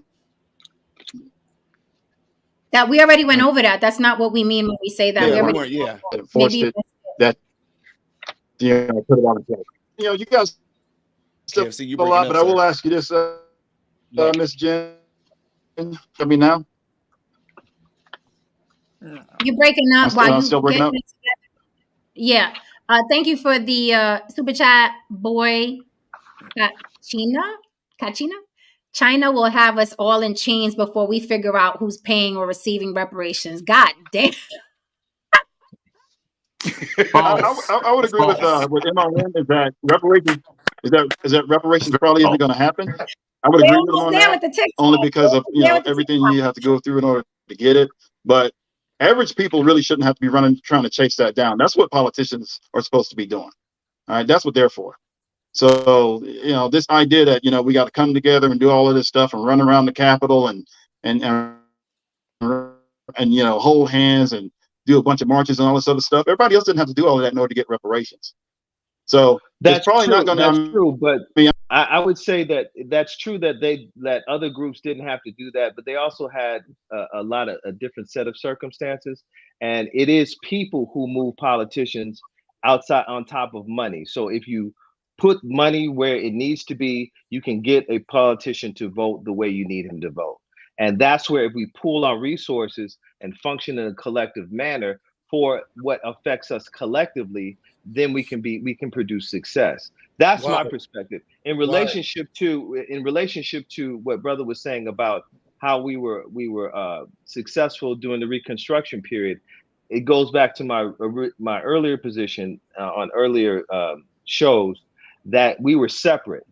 And when we live in a separate scenario, we are able to create our own reality. And that is my perspective, because I'm a Black separatist at the core. No, you're not a Black separatist. Define that for me. Yeah, I think it was the nondescript white gentleman up there in the corner that asked me if I was a separatist the last time. I'm not really necessarily a separatist, but I mean, the whole idea is that if you have same people with the same culture, ideology, heritage, and all other stuff, it makes sense that they would want to be together. Okay. Yeah. I have to mute his mic. What's a separatist? Let me hear this. What's a separatist? Yeah, somebody who actually wants their own, essentially. Can he hear? Yeah. Can he not hear?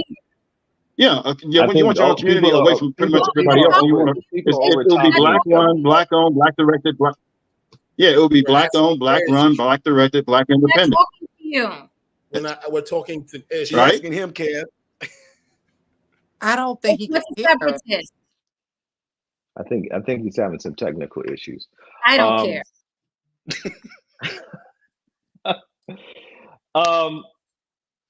Black separatists are people who want to have their own Black land, Black country, and wanted to do trade and establish businesses in support of Black people. That's a sellout today. Oh, okay, so you just have an idea. There's not something we're called sellouts. Is what we're called today. It's just an idea. What do you mean as an idea? I mean, it's an ideology. It's a social political ideology. Right, but it's not something. I mean, it's not. It's Wakanda. It's not real. That's what I mean. You're absolutely correct. You don't practice it because you work with white people all day in and day out. So you're not. I'm saying it's an idea. It's Wakanda, which is fine. It's an idea. It's an idea. I address that truth. It is an idea because it hasn't been actualized into a complete reality. But again, it's an ideology that has its steps and practices and steps in sharing this ideology and evolving it. And there are small steps that are being done. But to answer your direct question, yes, it's an idea. It's not Wakanda per se. So Ish, let me ask you a question. When this was realized previously, based on your own admittance and acknowledgement, was it done with the help of reparations? I don't understand your question. Did we need money from white people to actually be self-actualized? Did we ever need? I don't have from them to be self-actualized. I don't have the strong historical reference to answer that question. Brother, so I couldn't say. No. So Heron is right. We didn't. He's actually right. Discuss that, brother. Cap. We just see a huge cap. See, this is what I'm talking about with you, Ish. This is what I'm talking about with you. What about? I'm talking about with you. When we hit you with your truth, you. What you talking about, brother? I don't. No, I'm just saying. I don't have a historical reference to say where those monies came from and started those Black businesses. Damn well. So Black Wall Street was built with white money. And you admitted Black Wall Street was built with white money. I don't know for sure. No, it's not. Again, I don't know for sure. I don't know if there were loans that were given from white banks. Hold on. I don't know if there were loans that given from white banks or if it was money pulled together at the Black church. I don't have that information to refer to at this point. So I don't want to say yes or no. It primarily wasn't. We pretty much know that, man. Okay, I'm actually going to agree with them on this. Can you guys hear me? I had to switch up. My tech was bad. So at the aspect, again, it's not about the need for it. I'm saying what we're due and what we're owed. And if there has been a precedent that has been established with other groups of people who were awarded reparations for the moral defect of slavery or the moral defect of their oppression, then why should we not be able to? Why should we not be able to receive reparations? Honestly, you're not. I don't think collectively, and y'all could get mad. I don't give a damn. Collectively, I don't think the Black demographic in this country is ready for reparations. Here we go. All right. I don't think they're ready for reparations. They're going to squander the money. It's going to be gone within hours, if not days. Okay. Now, will we get some new Black entrepreneurs? Absolutely. Are we going to get a Black Wall Street? Fuck out of here. I mean, come on, Ish. I mean, will we get new entrepreneurs, Black entrepreneurs, stellar, successful entrepreneurs? Absolutely. But if you think that Wakanda is going to happen after reparations, you're smoking. And I don't know what it is. Big crack. Here's the point that I'm making to you, Ish. Expensive crack. Here's the point that I'm making to you, Ish. The coveted and the utopia that Black Wall Street was, that we just clamor to recreate. It was done without the assistance of white money. And we have just said this. This was just said. So my point is this: why continue to concentrate on it? But you said it's basically a like to have, right? It's a nice to have. It's a cherry on the top. It's a you just kind of want to stick it to the man. It's not really that important. No, I wouldn't really kind of characterize it like just that. I want would it not, because everybody else I would got not it. characterize Everybody it else got a manner. candy bar. I Why would can't we? Right? Is that I it, would Ish? I would not characterize it like that. I'm saying that we're How owed would you that. characterize it, Ish? I would say that we're owed that. We're owed that when I'm for reparations. I wish they would cut them checks next week. I am so we are owed that if I am so for reparations. I am so for reparations. I don't know, man. I don't know. The many countries that benefited off necessary. Reparations are necessary. Hold on, Ish. Do you see me talking? This is weird. I know you see my mouth moving. Go ahead. I wasn't finished, but go ahead. Reparations are so fucking necessary. I'm all for reparations. Please cut that check. Please cut it. USA, are you listening? Uncle Sam, anybody's out there? Trump, please cut the fucking reparations checks. Please cut them so we can get back to business. I already know what's going to happen with the check. I already know. But them checks need to get cut. Cut the fucking reparations check. Cut it. You motherfuckers couldn't even keep yourself out of jail with the PPP loans. You motherfuckers going to go to prison when motherfucking reparations go down. You niggas going to fuck your lives up. Man, the way the spending I saw with them. Why do you guys have that concept that Black people are just going to screw this whole thing up with spending reparations? I saw with those PPP loans based on I don't know, sir.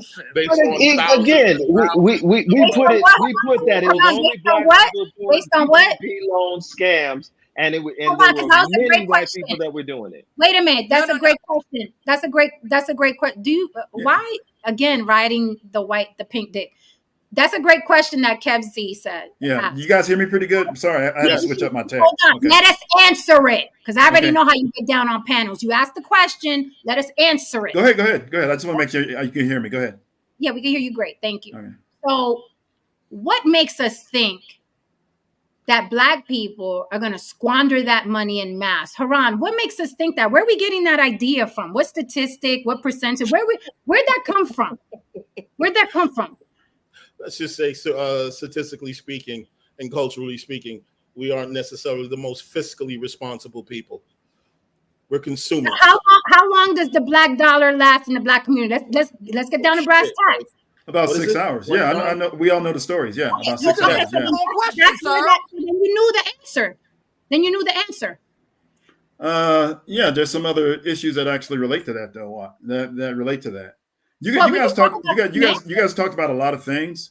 Explain because you guys mentioned how successful Black people were coming out of enslavement, right? Where they built the cities and towns, did all the right things, and honestly, at that point, all that really should have happened with the United States of America was for Black people to be left the hell alone and let them actually determine their own destiny, build their own cities and towns, do their own thing, and that should have been really what happened. Now we know that's not what happened, right? Absolutely not. You were attacked by mediocre white men, mediocre white people. Yeah, essentially, here's the problem. And I'm glad you're here now because now we're going to get down to the math of it. Okay, a successful Black person has to contend with the fact that there's still a large swath of unsuccessful white people, and that number will always be bigger than us. So yeah. They will do such things as bomb Oklahoma. They will do such things as, attacks in Rosewood and so on and so forth. These are realities. However, we don't need to have these things be our identity. It's just it's not the identity. It's just the history. Like that has nothing to do with identity. That's just literally what happened. Just say you stop. I'm basically when I'm discussing identity, I'm basically talking about the core point of what I'm making since I've been on this panel today. Our identity is based too much on what happens to us in society, what not happens to us, what doesn't happen for us in society. Or what but I think we can all agree that none of that should have happened. Basically, 18. We can talk about slavery and that. Brother, they shouldn't have killed Cochise. I mean, come on. We can talk about slavery and that shouldn't have happened. But I would say the time to fix everything was post 1865.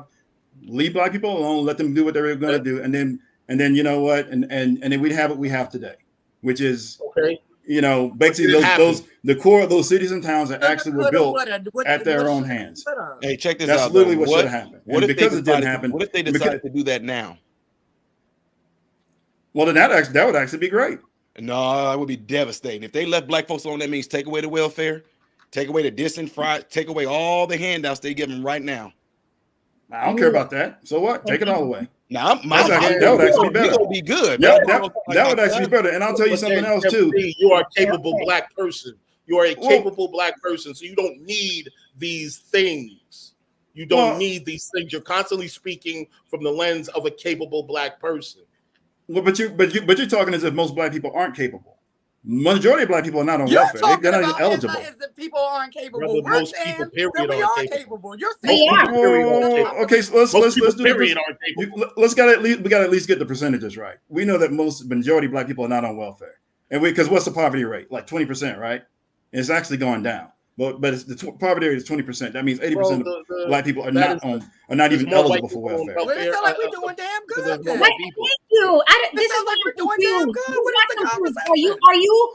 This is why I get confused with these conversations. Are you the worst? Are you at the worst disenfranchised, or are you the best and the quickest rise? Make up your mind. You want reparations, or you the baddest motherfuckers on the planet? I get confused with these conversations. I would say, if you want to put it that way, we're probably the baddest motherfuckers on the planet. Okay, yeah, but you need the reparations to finish it off, to put the cherry on top. No, what we need to be left. I would say black people need to be left alone to actually do it for their own self-determination. Are you writing to Zeus Network and complaining to him and Mona Scott Young? Making you look. You know what? The reason you're always going to have people. How they're having you look, sir. You know what? There's always going to be people in the group that actually do stuff like that. I don't appreciate Sexy Red, Sukihana, Cardi B, all those people that do all of that nonsense. You don't. But go look in her comments. They have millions of black followers. You don't. Yeah, and you know what? People are going to follow them, and that's unfortunate. But it is what it is. I can't stop that. I'm not even. All right. So then, as a matter of fact, that hurts. That if black women actually cared about their their image, they would actually do more to shut that down. Here we go. Okay. Wait. I was waiting for that. Brothers weren't really protective of their image. Here's the problem with the black community. Oh, here we go. Somebody with the problems. Go ahead. Let's hear it. Everything. Here's the problem with the black community. White men, Jewish people that own everything, and black women. Yeah, pretty much. Yeah. If you want to the problem. Another thing is No. I wouldn't say black. No, I wouldn't say black women. A lot of people. But you said if black women X, Y, and Z. There's a lot of male rappers, black rappers, who talk nothing but filth on those records. Balance, actually. Way before Sexy Red. Sexy Red is new. Sexy Red just got here. Black men have been talking on rap records about killing each other and shoving drugs up their ass, and women are hoes and decades. Sexy Red just got here. She's new. She's just getting her feet wet. So a lot of people talk about Black Wall Street, but in my opinion, and you guys could disagree if you like or correct me, I'll stand to be corrected. A lot of people stress Black Wall Street. But if you look at the times now, I feel like Black Wall Street exists. It's just not contained in one area. But black people have made strides. There's millionaires and billionaires and business owners and entrepreneurs and CEOs and people, you know what I'm saying? The college graduates. I feel like Black Wall Street exists right now. I feel like that Wakanda is here, except it's not contained, right? in one Yeah, area. it's not contiguous. It's not one contiguous location. I would agree with that. They're Black successful enclaves all over the United States. Middle class and upper class. You're absolutely right. Absolutely. Matter of fact, when I buy my next house, it's going to be one of those Black enclaves. Absolutely. Congratulations. But this is what I'm talking about. If that is true, why are we still having conversations from a place of need? They owe us that money. Who's that money from? Look. I get the reparations. I get the reparations discussion. I get the reparations discussion. I actually agree with the MRM that it's probably not going to happen, only because if it was going to happen, it should have happened in 1865 or somewhere in the early 1900s. That way, it should have been solved. Because now there's all of this nonsense as it relates to it. There's people that have too many questions to try to debunk it. But then the other thing too is that if Black people don't deserve reparations, then I say nobody does. Native Americans shouldn't get it. The Asians shouldn't have got it. Enslavers shouldn't have got it. Nobody should have got it. It already happened. I'm with you on moving forward. No one should get it, but it already happened. It happened with the Native Americans are getting their reparations still to this day, so we can cut that down. We can shut it off, right? In what form? Shut it out. Just stop it. They're getting paid. Just stop it. In what form? Just teach us. In what form are they still getting reparations? In what form? They're getting cash. They're getting the whatever benefits they get as relates to them being being identified as Native Americans, whatever that is. They have the land allotments, all of that other stuff. That's literally the whole point of all of that. So just shut that off too. Limitations with the Native Americans. I would just shut that off because the thing is that if the excuse is that Black people can't get it because we're 150 plus years past it, then nobody should get it. But then what about government assistance? Should that be cut off as well? I would say that probably needs that's probably one of the first things that needs to go. But I just told you that most Black people aren't even because it wouldn't affect the majority Black population because only 20% people are in poverty. That means just that small group of people are eligible for it, which means they would actually have to work their way out of it. Now you sound like Ish. It was only 50,000 people that were enslaved by Black people. So fuck the Black people that need government assistance. Fuck them. Who cares? It's just a small percentage. I got mine. No, because because they'll figure it out. Look, if you have the majority of the population, Miss Jen. Oh no, sir. They're what? If the majority of the population doesn't need it, then why would we care about it if it's gone? They'll what? If the majority of the Black population doesn't need welfare. What you said, I said the Black people that are left without government assistance, they'll what you said? No. We'll get them squared away. Don't worry. We'll make sure they get squared away because they're we'll figure that out. Black people always figure that out. This is comedy. We'll get them. Why is that funny? Who do you think you are? Whoa! Why is that funny? This is insane. Why is that funny to y'all? How are you going to get them? We'll get them squared away. A minute ago, what you don't want to repeat that you said is they will figure it out. Well, they will figure it out because they have to. But you know what though? Let's not act as if those people aren't connected. I don't want to keep you on the side to mute the mic and then you can speak. Oh, so we admitted, damn, we came the long way 3 hours later. 3 hours fucking later, but we're here. We finally admitted that Black people are quite capable of figuring it out. We are here. 3 hours. I would say that, yeah. But I would also say that, okay, but stuff like affirmative action, we don't need it. Stuff like the welfare, we don't need that. All of these assistance programs, I get rid of all of that mess because there are people that lean on it. I don't like that because people because what happens today is you have people who actually use that against Black people. And I don't like that nonsense. I would say get rid of all of it.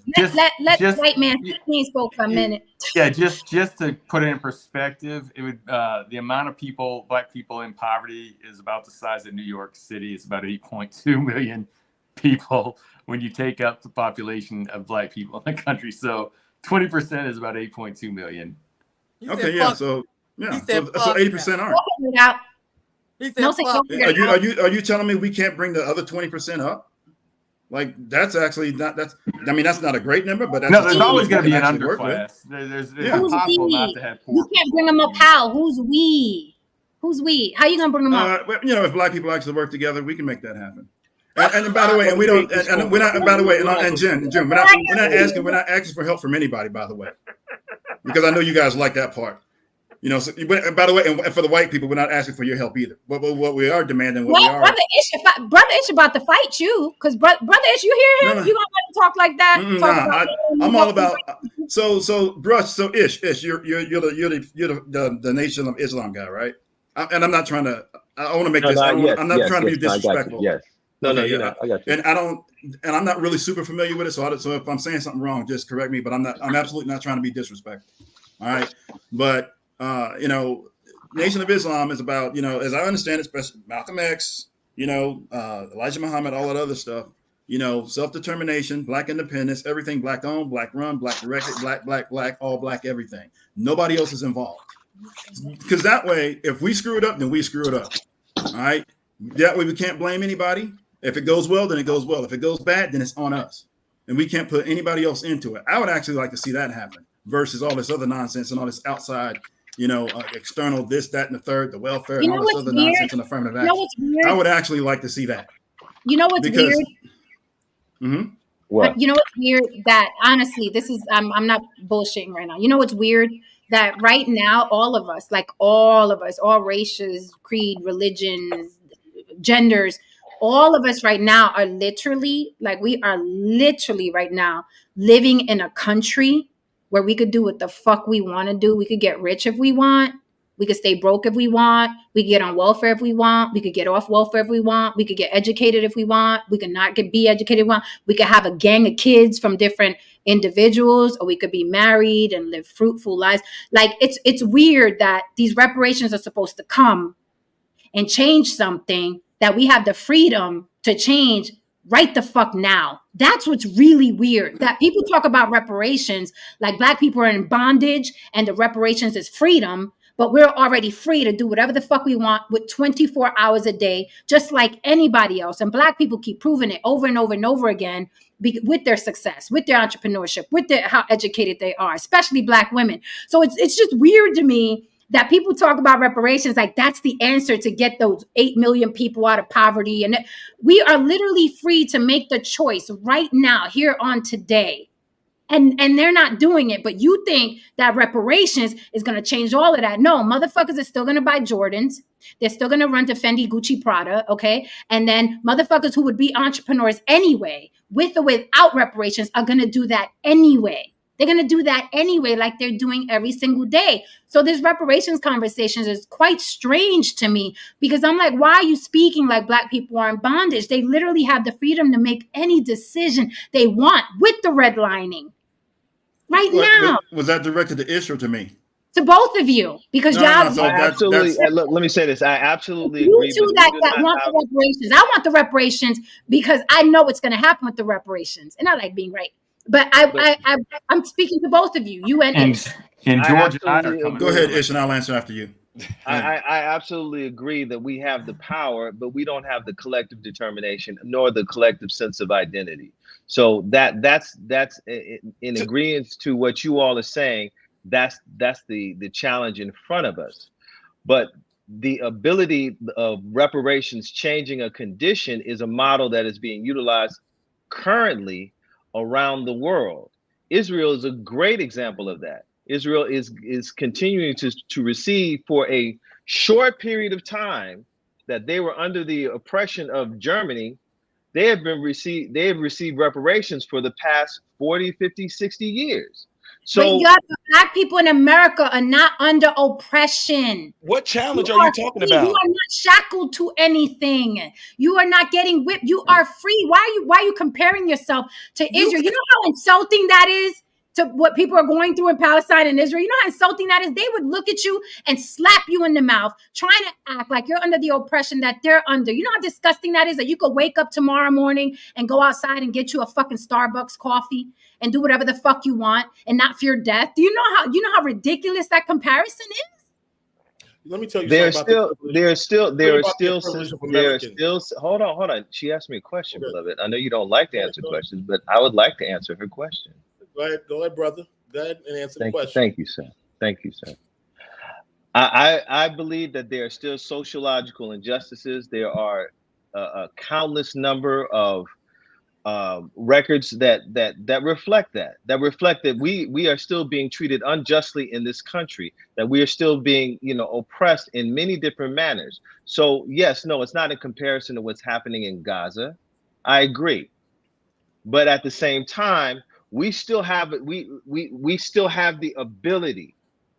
I agree with you on that. We have the ability to create, but we don't have the collective identity. So if what we are asking when we're putting out the point, the argument of reparations is that we want land and to create our own entity and then do the same, following the same model that's existing and is successful. It's not okay, something really quickly, Gary. No, MRM is not the only intelligent one on the panel. You got to be plumb fucking stupid. Somebody said that. Yeah, Gary must be stupid if he thinks you're the only intelligent one on the panel. He can't. No discernment, obviously. Back to what you said, Ish. You literally did compare. You did it's weird that people do a thing and then deny doing a thing. You did compare the oppression of Black Americans to Gaza and all of that. That's exactly what you did. Black Americans in this country are not oppressed. You have to take that out of your vocabulary. You are not oppressed. You're not oppressed here. Literally have, like I said, 24 hours to do whatever the fuck you want to do. When you say like you, but it's two different things. And right. What? When you say collectively, yeah. Collectively, we're not blah, blah, blah. What are you talking about? There are Black men on the panel that are fucking rocking America. There are Black friends that we have that are fucking rocking America.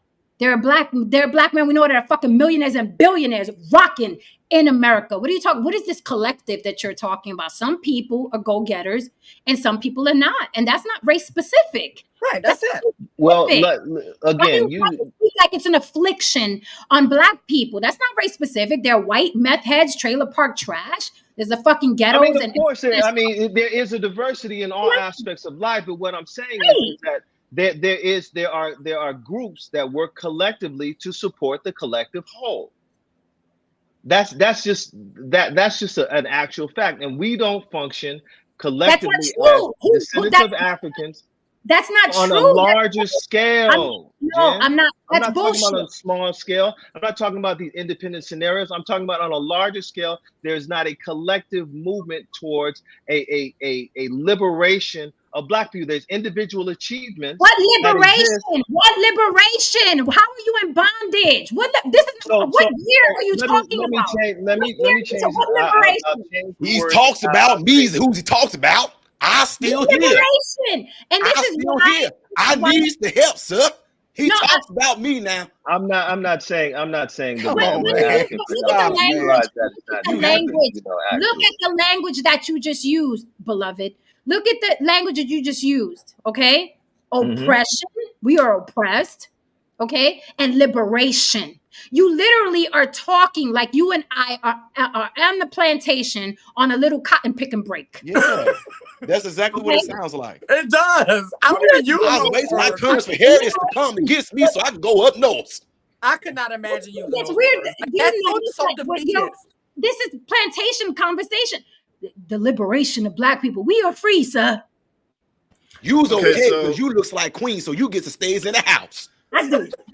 Now, I have to be out there. The main thing about America is crunchy on the crust. We have to identify. Let me just say one thing. The main thing that we have to keep in perspective right here is that every single American has this one particular privilege. How you start is not necessarily how you finish in this motherfucker.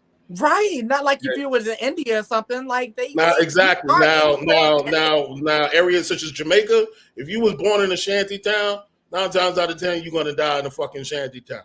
Okay, that's pretty much how it works out in third world countries. Okay, even nowadays in the hood, there was a time when it was hard to even get out the hood, but now it's real easy to get out the hood. Right now.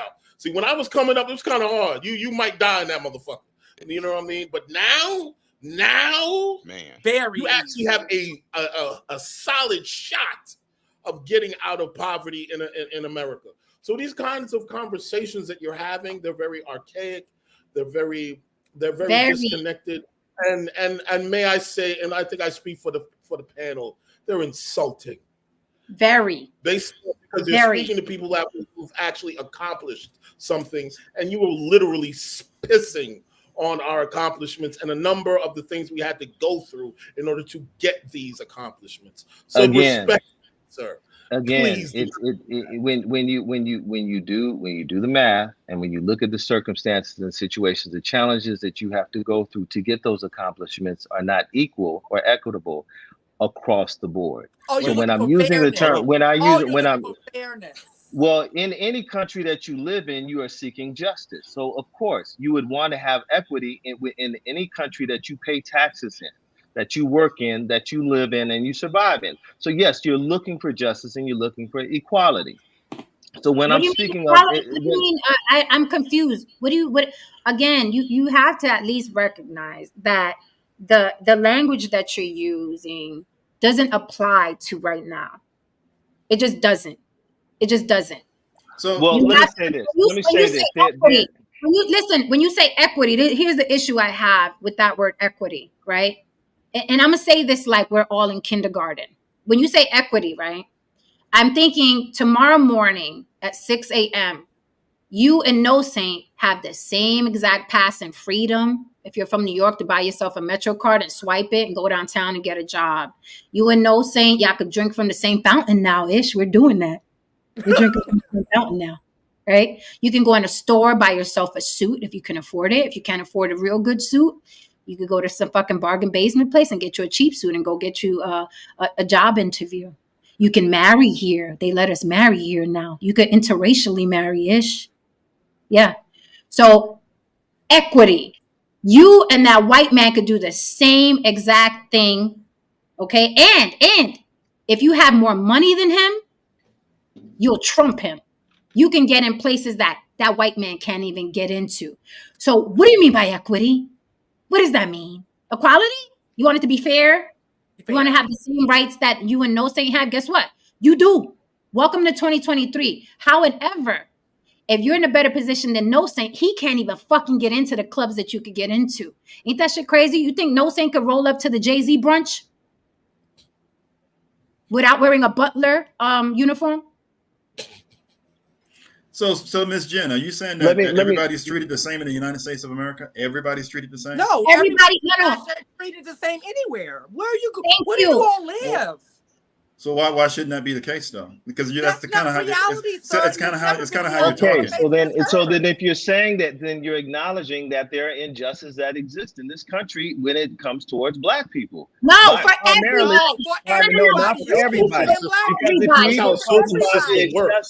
And when you talk about the excessive mandatory minimum sentencing, when it comes to Black people and the inordinate number of Black people that are incarcerated for the same crimes as somebody like No Saint, then that is a problem. This is the part I love about this. Look, whenever we had to do something like this going through schooling, there were people that had the same type of crime. One was Black, one was white, right? They both supposedly went to jail and was being arrested, being incarcerated for sexually assault. You know, can't say the R word, for sexual assault. So why did the Black person get more years than the white person? Well, after they sat there and examined them, the white, the Black guy that did the sexual assault, he not only knocked out her teeth and blinded her eye and broke her arm and then prevented her from being pregnant.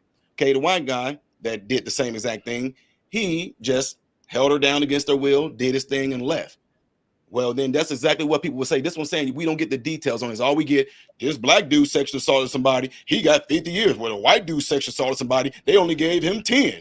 You got to know the details of what happened within that, the reason why they threw them years on it. But we don't do that. We're not trained to do that. They don't tell us to do that. All we know, Black dude got more years, white dude didn't, racism. And then answer me this, how was I able to get through schooling and everything and going through med school and everything like that? And now the position I'm in right now, I'm directing over folks and every last one of them are white. But what kept me from getting there? I like to know, what about when I was going through this medical portion of school, I was the only Black person in class. Guess what people from the hood said? Oh yeah, see, that's because of racism. No, I went to my professors and I asked them, hey, because I was still kind of learning. Hey, how come there's like let's look around, I'm like the ink spot on a big old white piece of paper. What's going on? They said, well, not many Black people, if at all, even apply to this position. They don't apply for physical therapy. They don't apply for jobs like this. They just don't, Ty. But if I was to believe the same rhetoric, and I'm not the same rhetoric that comes out of the hood a lot, only reason why is because of racism. That's the reason why you only want in there. They don't want no Black people in those programs. And the professor's like, you can go through the application. You go through all 200 of them and see that you were the only one this year that applied. I will tell you something that also applies to what he just said. A lot of there's this narrative that blacks are kept out of STEM, and that is not necessarily the truth. Quite often, black people don't push their children into STEM programs, and a lot of times, when black and brown people go into STEM programs, whether it be in college, we'll use university as an example, they drop out. They drop out because the perception is that they themselves believe that they're not smarter than their white counterparts or their Asian counterparts or their Indian counterparts. See, this is another element I wonder where they got that idea. I wonder where they got that idea. This is why this is dangerous. This thinking is dangerous. The thinking is dangerous because you have grown black people walking around in corporate America right now who won't admit to you that they have imposter syndrome. Because deep down inside, they're questioning if, as a black person, they are allowed to be prosperous. They are allowed to live a life of opulence. They are allowed to break free of the chains and the ideas of black degeneracy. This is why this thinking and these ideas are so fucking dangerous, because it's destroying the potential of people who are actually gifted, but they tell themselves they'll never be good enough. I don't see where Hold on. this. So I can move on in the comments. Thank you for the super chat, Fahim Jackson. Fahim Jackson says, of America's over $20 trillion economy, we're about 2 to 2.5 trillion. We have the money to self-actualize. That means our spending power is above most superpowers. We can fund our own futures today. Let me repeat the last sentence. We can fund our own futures today.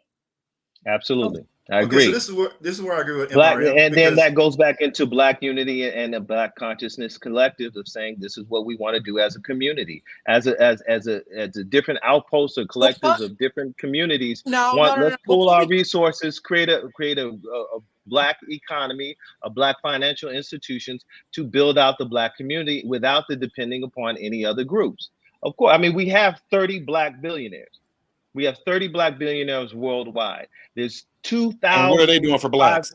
2,500 billionaires.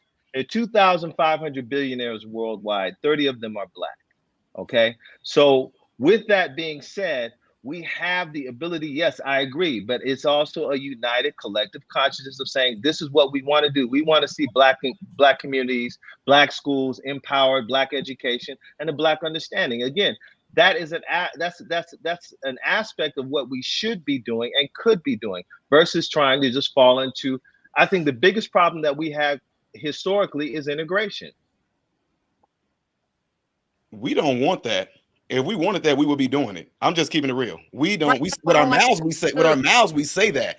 Yeah, we need to be, but we really don't want that. That's the reason why I say when it comes to like even dealing with young people, I deal in reality. I don't deal with the whole we was kings and we created and what we doing now is what I want to know. What we want to do now and where do you want to go? Wherever it is, let's get on track and let me put you on the trajectory to get there. Otherwise, I'm not going to go back on this. Man, see, if we was able to, if you know it's not going to happen, so not going to happen because what it does, it keeps you stagnant. There's no growth there at all. The same guys that when I was a preteen growing up in the hood in Chicago and in Decatur, the same guys that I was around that was talking that same talk. Here I am married 22 years, got sons, one got his own place, one is in college for cybersecurity. If I was still under that same thought process that they are under, currently my age, they still in the hood talking about, yeah, man, these white folks, man, they do really? 2023, you still talking about, yeah, but the white folks, they ain't okay, y'all got it. Apparently what y'all saying works, and there's no growth, no movement at all. They're still there in the same place. So a couple of things have to happen. Modern Renaissance is I know you would probably agree with this. Is personal accountability, right? From the bottom, at least from the bottom, working up.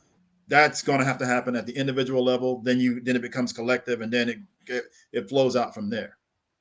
Because you would agree with that, right? Successful in medicine and everything like that. Guess what? We all are surrounded with each other. But ask us if we trying to spend our time with the ones down there still talking like, see, but if we no. We ain't talking about what we could. You either gonna get up there and do it or not.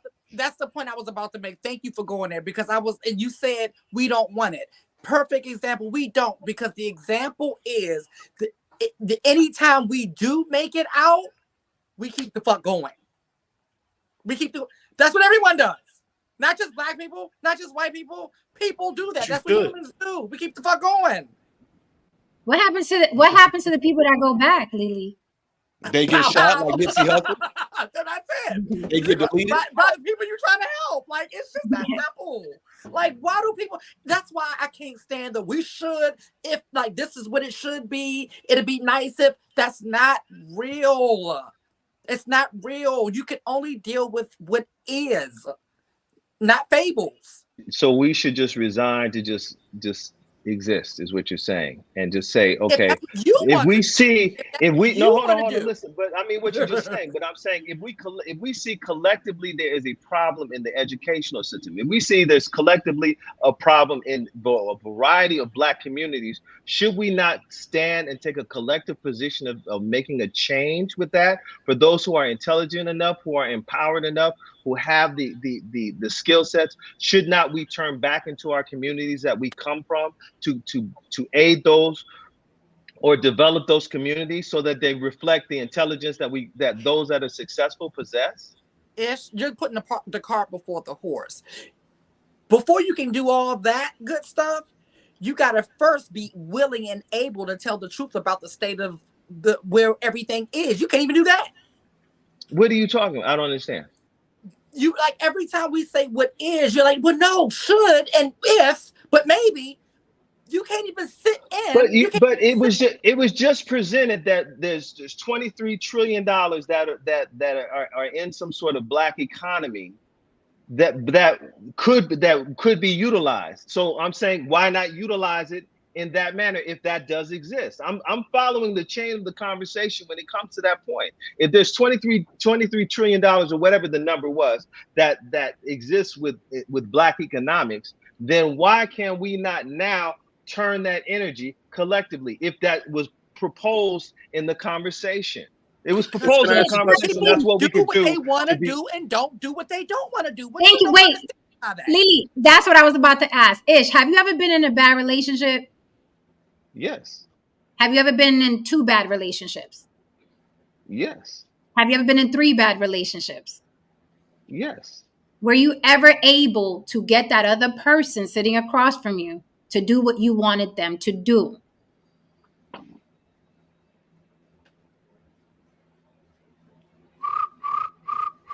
That was a question.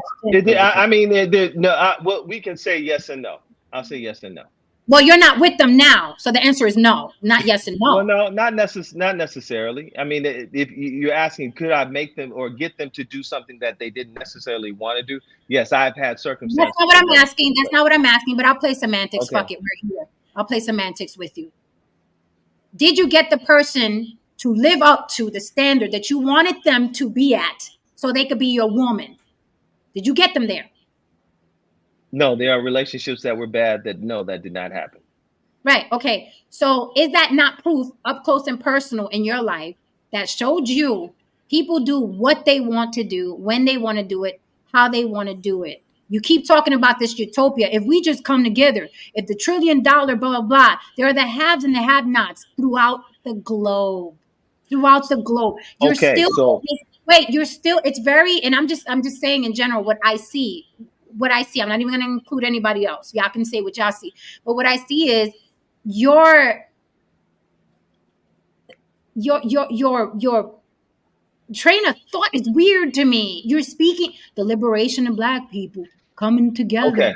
Kumbaya, my Lord. That shit doesn't exist. Not only doesn't it not exist, guess what? This is really going to kill you. It's not even necessary. Okay, so let me say this. It's not necessary because let me tell you something. Listen. Let me tell you, the cojones that the little black or brown boy needs in the worst schools in the worst hood is the same cojones that the little white boy needs growing up with the meth head parents in the trailer park. They just need cojones. Some people make it. I absolutely agree with you on that. I believe that that's the same no dynamic. Let me tell you something. No matter who comes back to save the hood, you keep saying, well, if they pool the money together, Nipsey went back. Okay, so Nipsey may have helped maybe one or two guys. Nipsey was like, hey, I fucking opened up the fucking marathon store. I got jobs for you. Maybe 2 or 3 black dudes was like, oh, great. I always wanted to work for somebody black. I love you, Nipsey. And then there was another black guy who pulled up and took his life. That is life.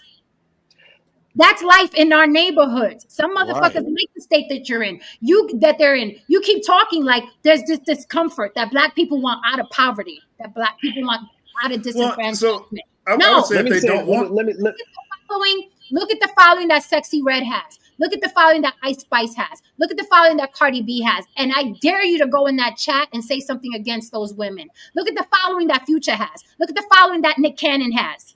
I dare you go in the chat and say something sideways about those people. You have to understand people like living a certain way. And you keep talking like black people are uncomfortable and they need people to come help them. So in the aspect of what I do personally in relationship to being involved in the black community and changing our condition hands-on and going into individuals where I deal with gangs, I deal with jails, I deal with people that are on drugs.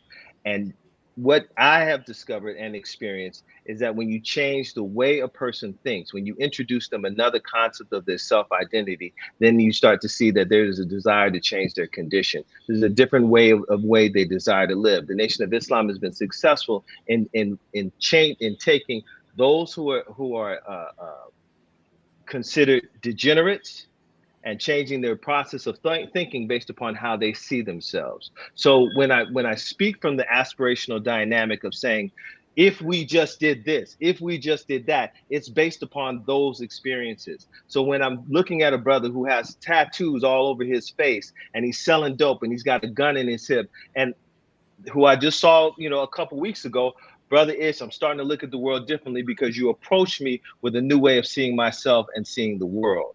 So that's an aspect that I'm talking about. That's the aspirational dynamic that I'm speaking from. I'm not speaking from.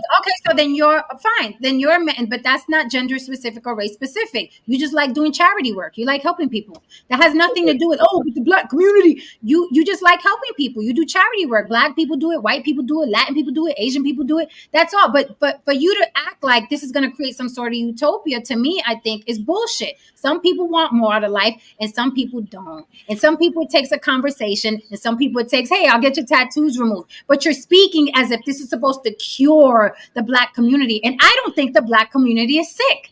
I think the black community is like any other community on planet Earth. There's some people that want out of the bullshit and some people that are comfortable in the bullshit. That's how I see it. And that's all over the world. You could go to Mumbai. You could go to Puerto Rico. Wherever you could go to Alaska. To the brothers, I would agree with Ms. Jen on that. Is that so? People just ask a few questions. Let me just ask a few questions because I'm about to leave. To the brothers on the panel, what are the academic numbers of most of our children in the community? In terms of reading and math, what are their academic numbers in the public schools? Yeah, we know it's like 85% can't do math and reading at level. So so we can contend that our children have a very poor relationship with information, with the retaining and exercising of information. Can we contend that? Yeah. Okay, so every great leader and every capable individual, capable citizen has proven to have a healthy relationship with the retaining and the exercising of information. Through that, you get discipline. Malcolm X proved that.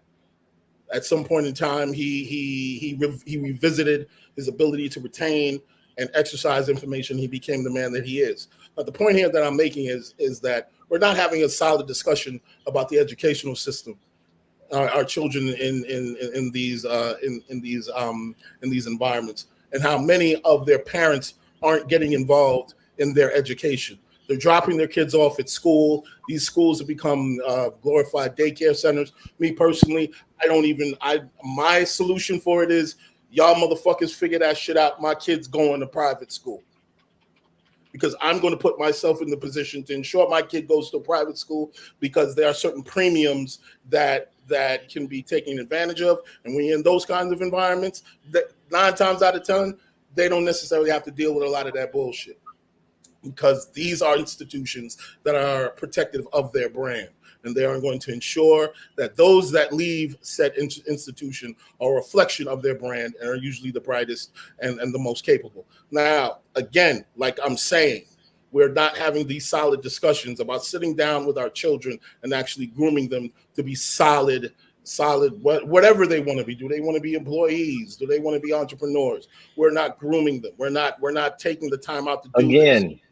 You're talking about collective determination again, and that's all. I'm talking about collective determination. I mean, you just said we. Who's the we? We can individually do that. We could. This is your kid. You can look. Listen, I didn't succumb to the idea of collective anything. I said you just my said solution. We need to teach our children, and I'm taking my kid to this particular situation. You just spoke in a we. You said we need to teach our children. We need to do this. We need. Who is the we then?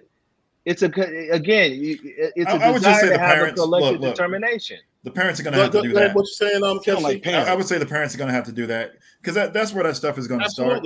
So that this is the personal level accountability that I'm always talking about, right? So that's where that's going to start. You guys said a lot, and then actually, Ms. Jen actually said something that I agreed with, but we kind of got past it. And if I remember it again, I'll try to go back to it because I don't agree with it too often. So I wanted to kind of make exactly. Whoa, hey, remember that? Yeah, you did say something I agreed with, and but I would say this, Mr. Ish, with the stuff that you're saying and what you're doing, it's commendable. But the people who come to you, they're willing, right? That's the key thing. No, let me say this. No, hold on. Let me start here. Okay. I'll give you a prime example. I've come into a group of young gang members in South Central LA. So I'm like, how you doing, brothers? And offer them the paper, that kind of situation, and talk about changing our community. One of them cats would be like, fuck Farrakhan. Okay. My response is, he doesn't feel that way about you, brother. We have a conversation, we interact, we dialogue. I come back again. I come back again. I come back again. I come back again. That same brother that said that to me was resistant at that point, saw my commitment, saw what I was sharing with him, was something that he wanted to come out of a lifestyle that he was living, is now in the mosque, is now in the nation, and is now. Wait, he what? Wait. He what? He's now in the mosque. No, you said he wanted. That sounds like willing to me. There you go. That's literally the point I was just trying to get to. But what I'm saying, he didn't start off willing. But he wanted, at some point he became a willing participant in the major change in his life. And this is I got it now. This is what I agree with Ms. Jen about. This is what I agree with her about. There are some people who actually want to stay in the life that they're in. Period. Yep. No matter, you could go back 100 times, 200 times, 2,000 times, and they're going to still be in that life. They have to be willing to make that change. That's what I wanted to say, Ms. Jen. That's where I agree with you. Right? It is just that simple. I don't know why we keep splitting hairs on that. Sometimes the willingness.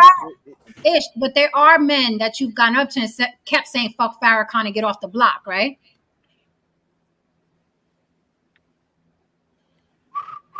When I've run into that, no, I mean, and I take the time to pause to think about it. No. So, Mr. Ish, I appreciate your idealism. I've run it. I know. When I say that seriously, over my years of being, my 34 years of being in the nation, anybody that I have taken the time to go back and forth with, I have seen a change in their situation. But that's because they wanted to change. Every last one of them. That's all it was. No, it was something that happened. And now you help facilitate that, and that's great. But what I'm telling you is that there's something that happened. There's something that happened in their life that said, you know what, this gentleman over here is right. I'm going to listen to what he's talking to. You went back to after the 30th time that you actually interacted with that person. Something might have happened and said, you know what, this life is not for me. I'm going to listen to Mr. Ish right now.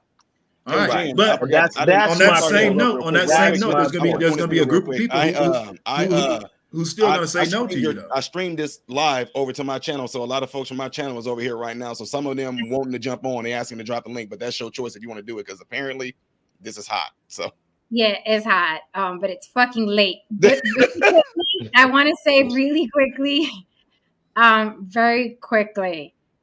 We don't just do this. We don't just argue about race. I interviewed Big Daddy Kane, a couple of days ago. Please check that out. All right. Please check that out. Just interviewed him about the hip hop 50th anniversary. Also, Lily and I, the lovely Lily you see on the panel right now, we have a show called Sisterhood Sips. It is Lady Talk. That is the room you want to be a fly. on the wall in. We talk about everything relationship wise, what we think about men from our point of views. Our last show was about penis sizes, color, shape, circumcised, uncircumcised. We talk about relationships. So you can hear about what women really say if you are following the role. So please check this out, Sisterhood Sips. And please also check out my interview with Big Daddy Kane. Now, I have to, my panel and I, we have to respect the conversation is amazing. We could do a part 2, but I have to respect their time. So I will do a vote. We have like 100 people in the room right now. It is up to them. And it is up to you. I can keep going, but I'm on West Coast time. No, keep going. Yes, Kimmy Joe. I just gotta go because I gotta film tomorrow. But no, y'all keep going because I just gotta. Because the director literally keeps texting me like I need my outfits now and I gotta get off. So that's y'all. Can What's the vote? What's the vote? I'm out. Y'all can stay. I have a whole different conversation I wanted to have with Miss Jen because of the stuff she keeps saying. Like I said, but that could probably be another panel though. People that want to hop on. I need to dip out because I gotta be a parent. I gotta say thank you. This was amazing. I will do a part 2. I promise. Look out for it. Just check out my community tab. Follow the people on the screen. We all have great fucking content. MRM, thank you. You are the fucking best. Kev C, thank you. Even though we don't always agree, thank you for coming up. Brother Ish, thank you for catching that shrapnel, man. For Ron DeMarco, you already know. No saying thank you for being our resident white guy. Love you. We hope you have a great shoot mañana. And we will see you all here very soon. We could do a part 2. We could do a part 2. I'm cool with it. Part 2 would be great. You know, sometimes you gotta know when to just sit back. And you did that well tonight. Tell your boys at the CIA. I was really, but a big shout out to Modern Renaissance. He always comes with the good information. So I MRM always appreciate you, brother. MRM always brings the heat. He always brings the heat. Okay. These little gremlins in the chat, fuck ass shit. Motherfucker, no, you was a bitch then, you was a bitch now. Fuck out of here. Anyway, good night, guys. Thank you for joining us. Be good. And if you can't be good, be careful. Hit that like and subscribe. Thank you so much. Don't forget to check out those interviews. Okay. Mama was happy. Thank you for being here tonight. And you guys are welcome on the part 2 if you like. A lot was said tonight. Oh my goodness. But always remember, we're up here in good faith. We want the best for people. We just want y'all to stop being fucking slaves to the fucking, you know what I'm saying, imaginary oppression. Yes, systemic oppression is real. All that shit is real, but we can overcome. We have over and over again. So thank you from the bottom of my heart for being here. I really do appreciate you. I don't take your time lightly. So thank you for being here. Check out the rest of my content. And I'm also on The Block with Jen on Instagram. If you want to get to know me better, on The Block with Jen on Instagram. I also got a couple movies on Tubi, Amazon, and Star. So you want to rock with the kid. All right, guys. Good night. Thank you so much. And we're out.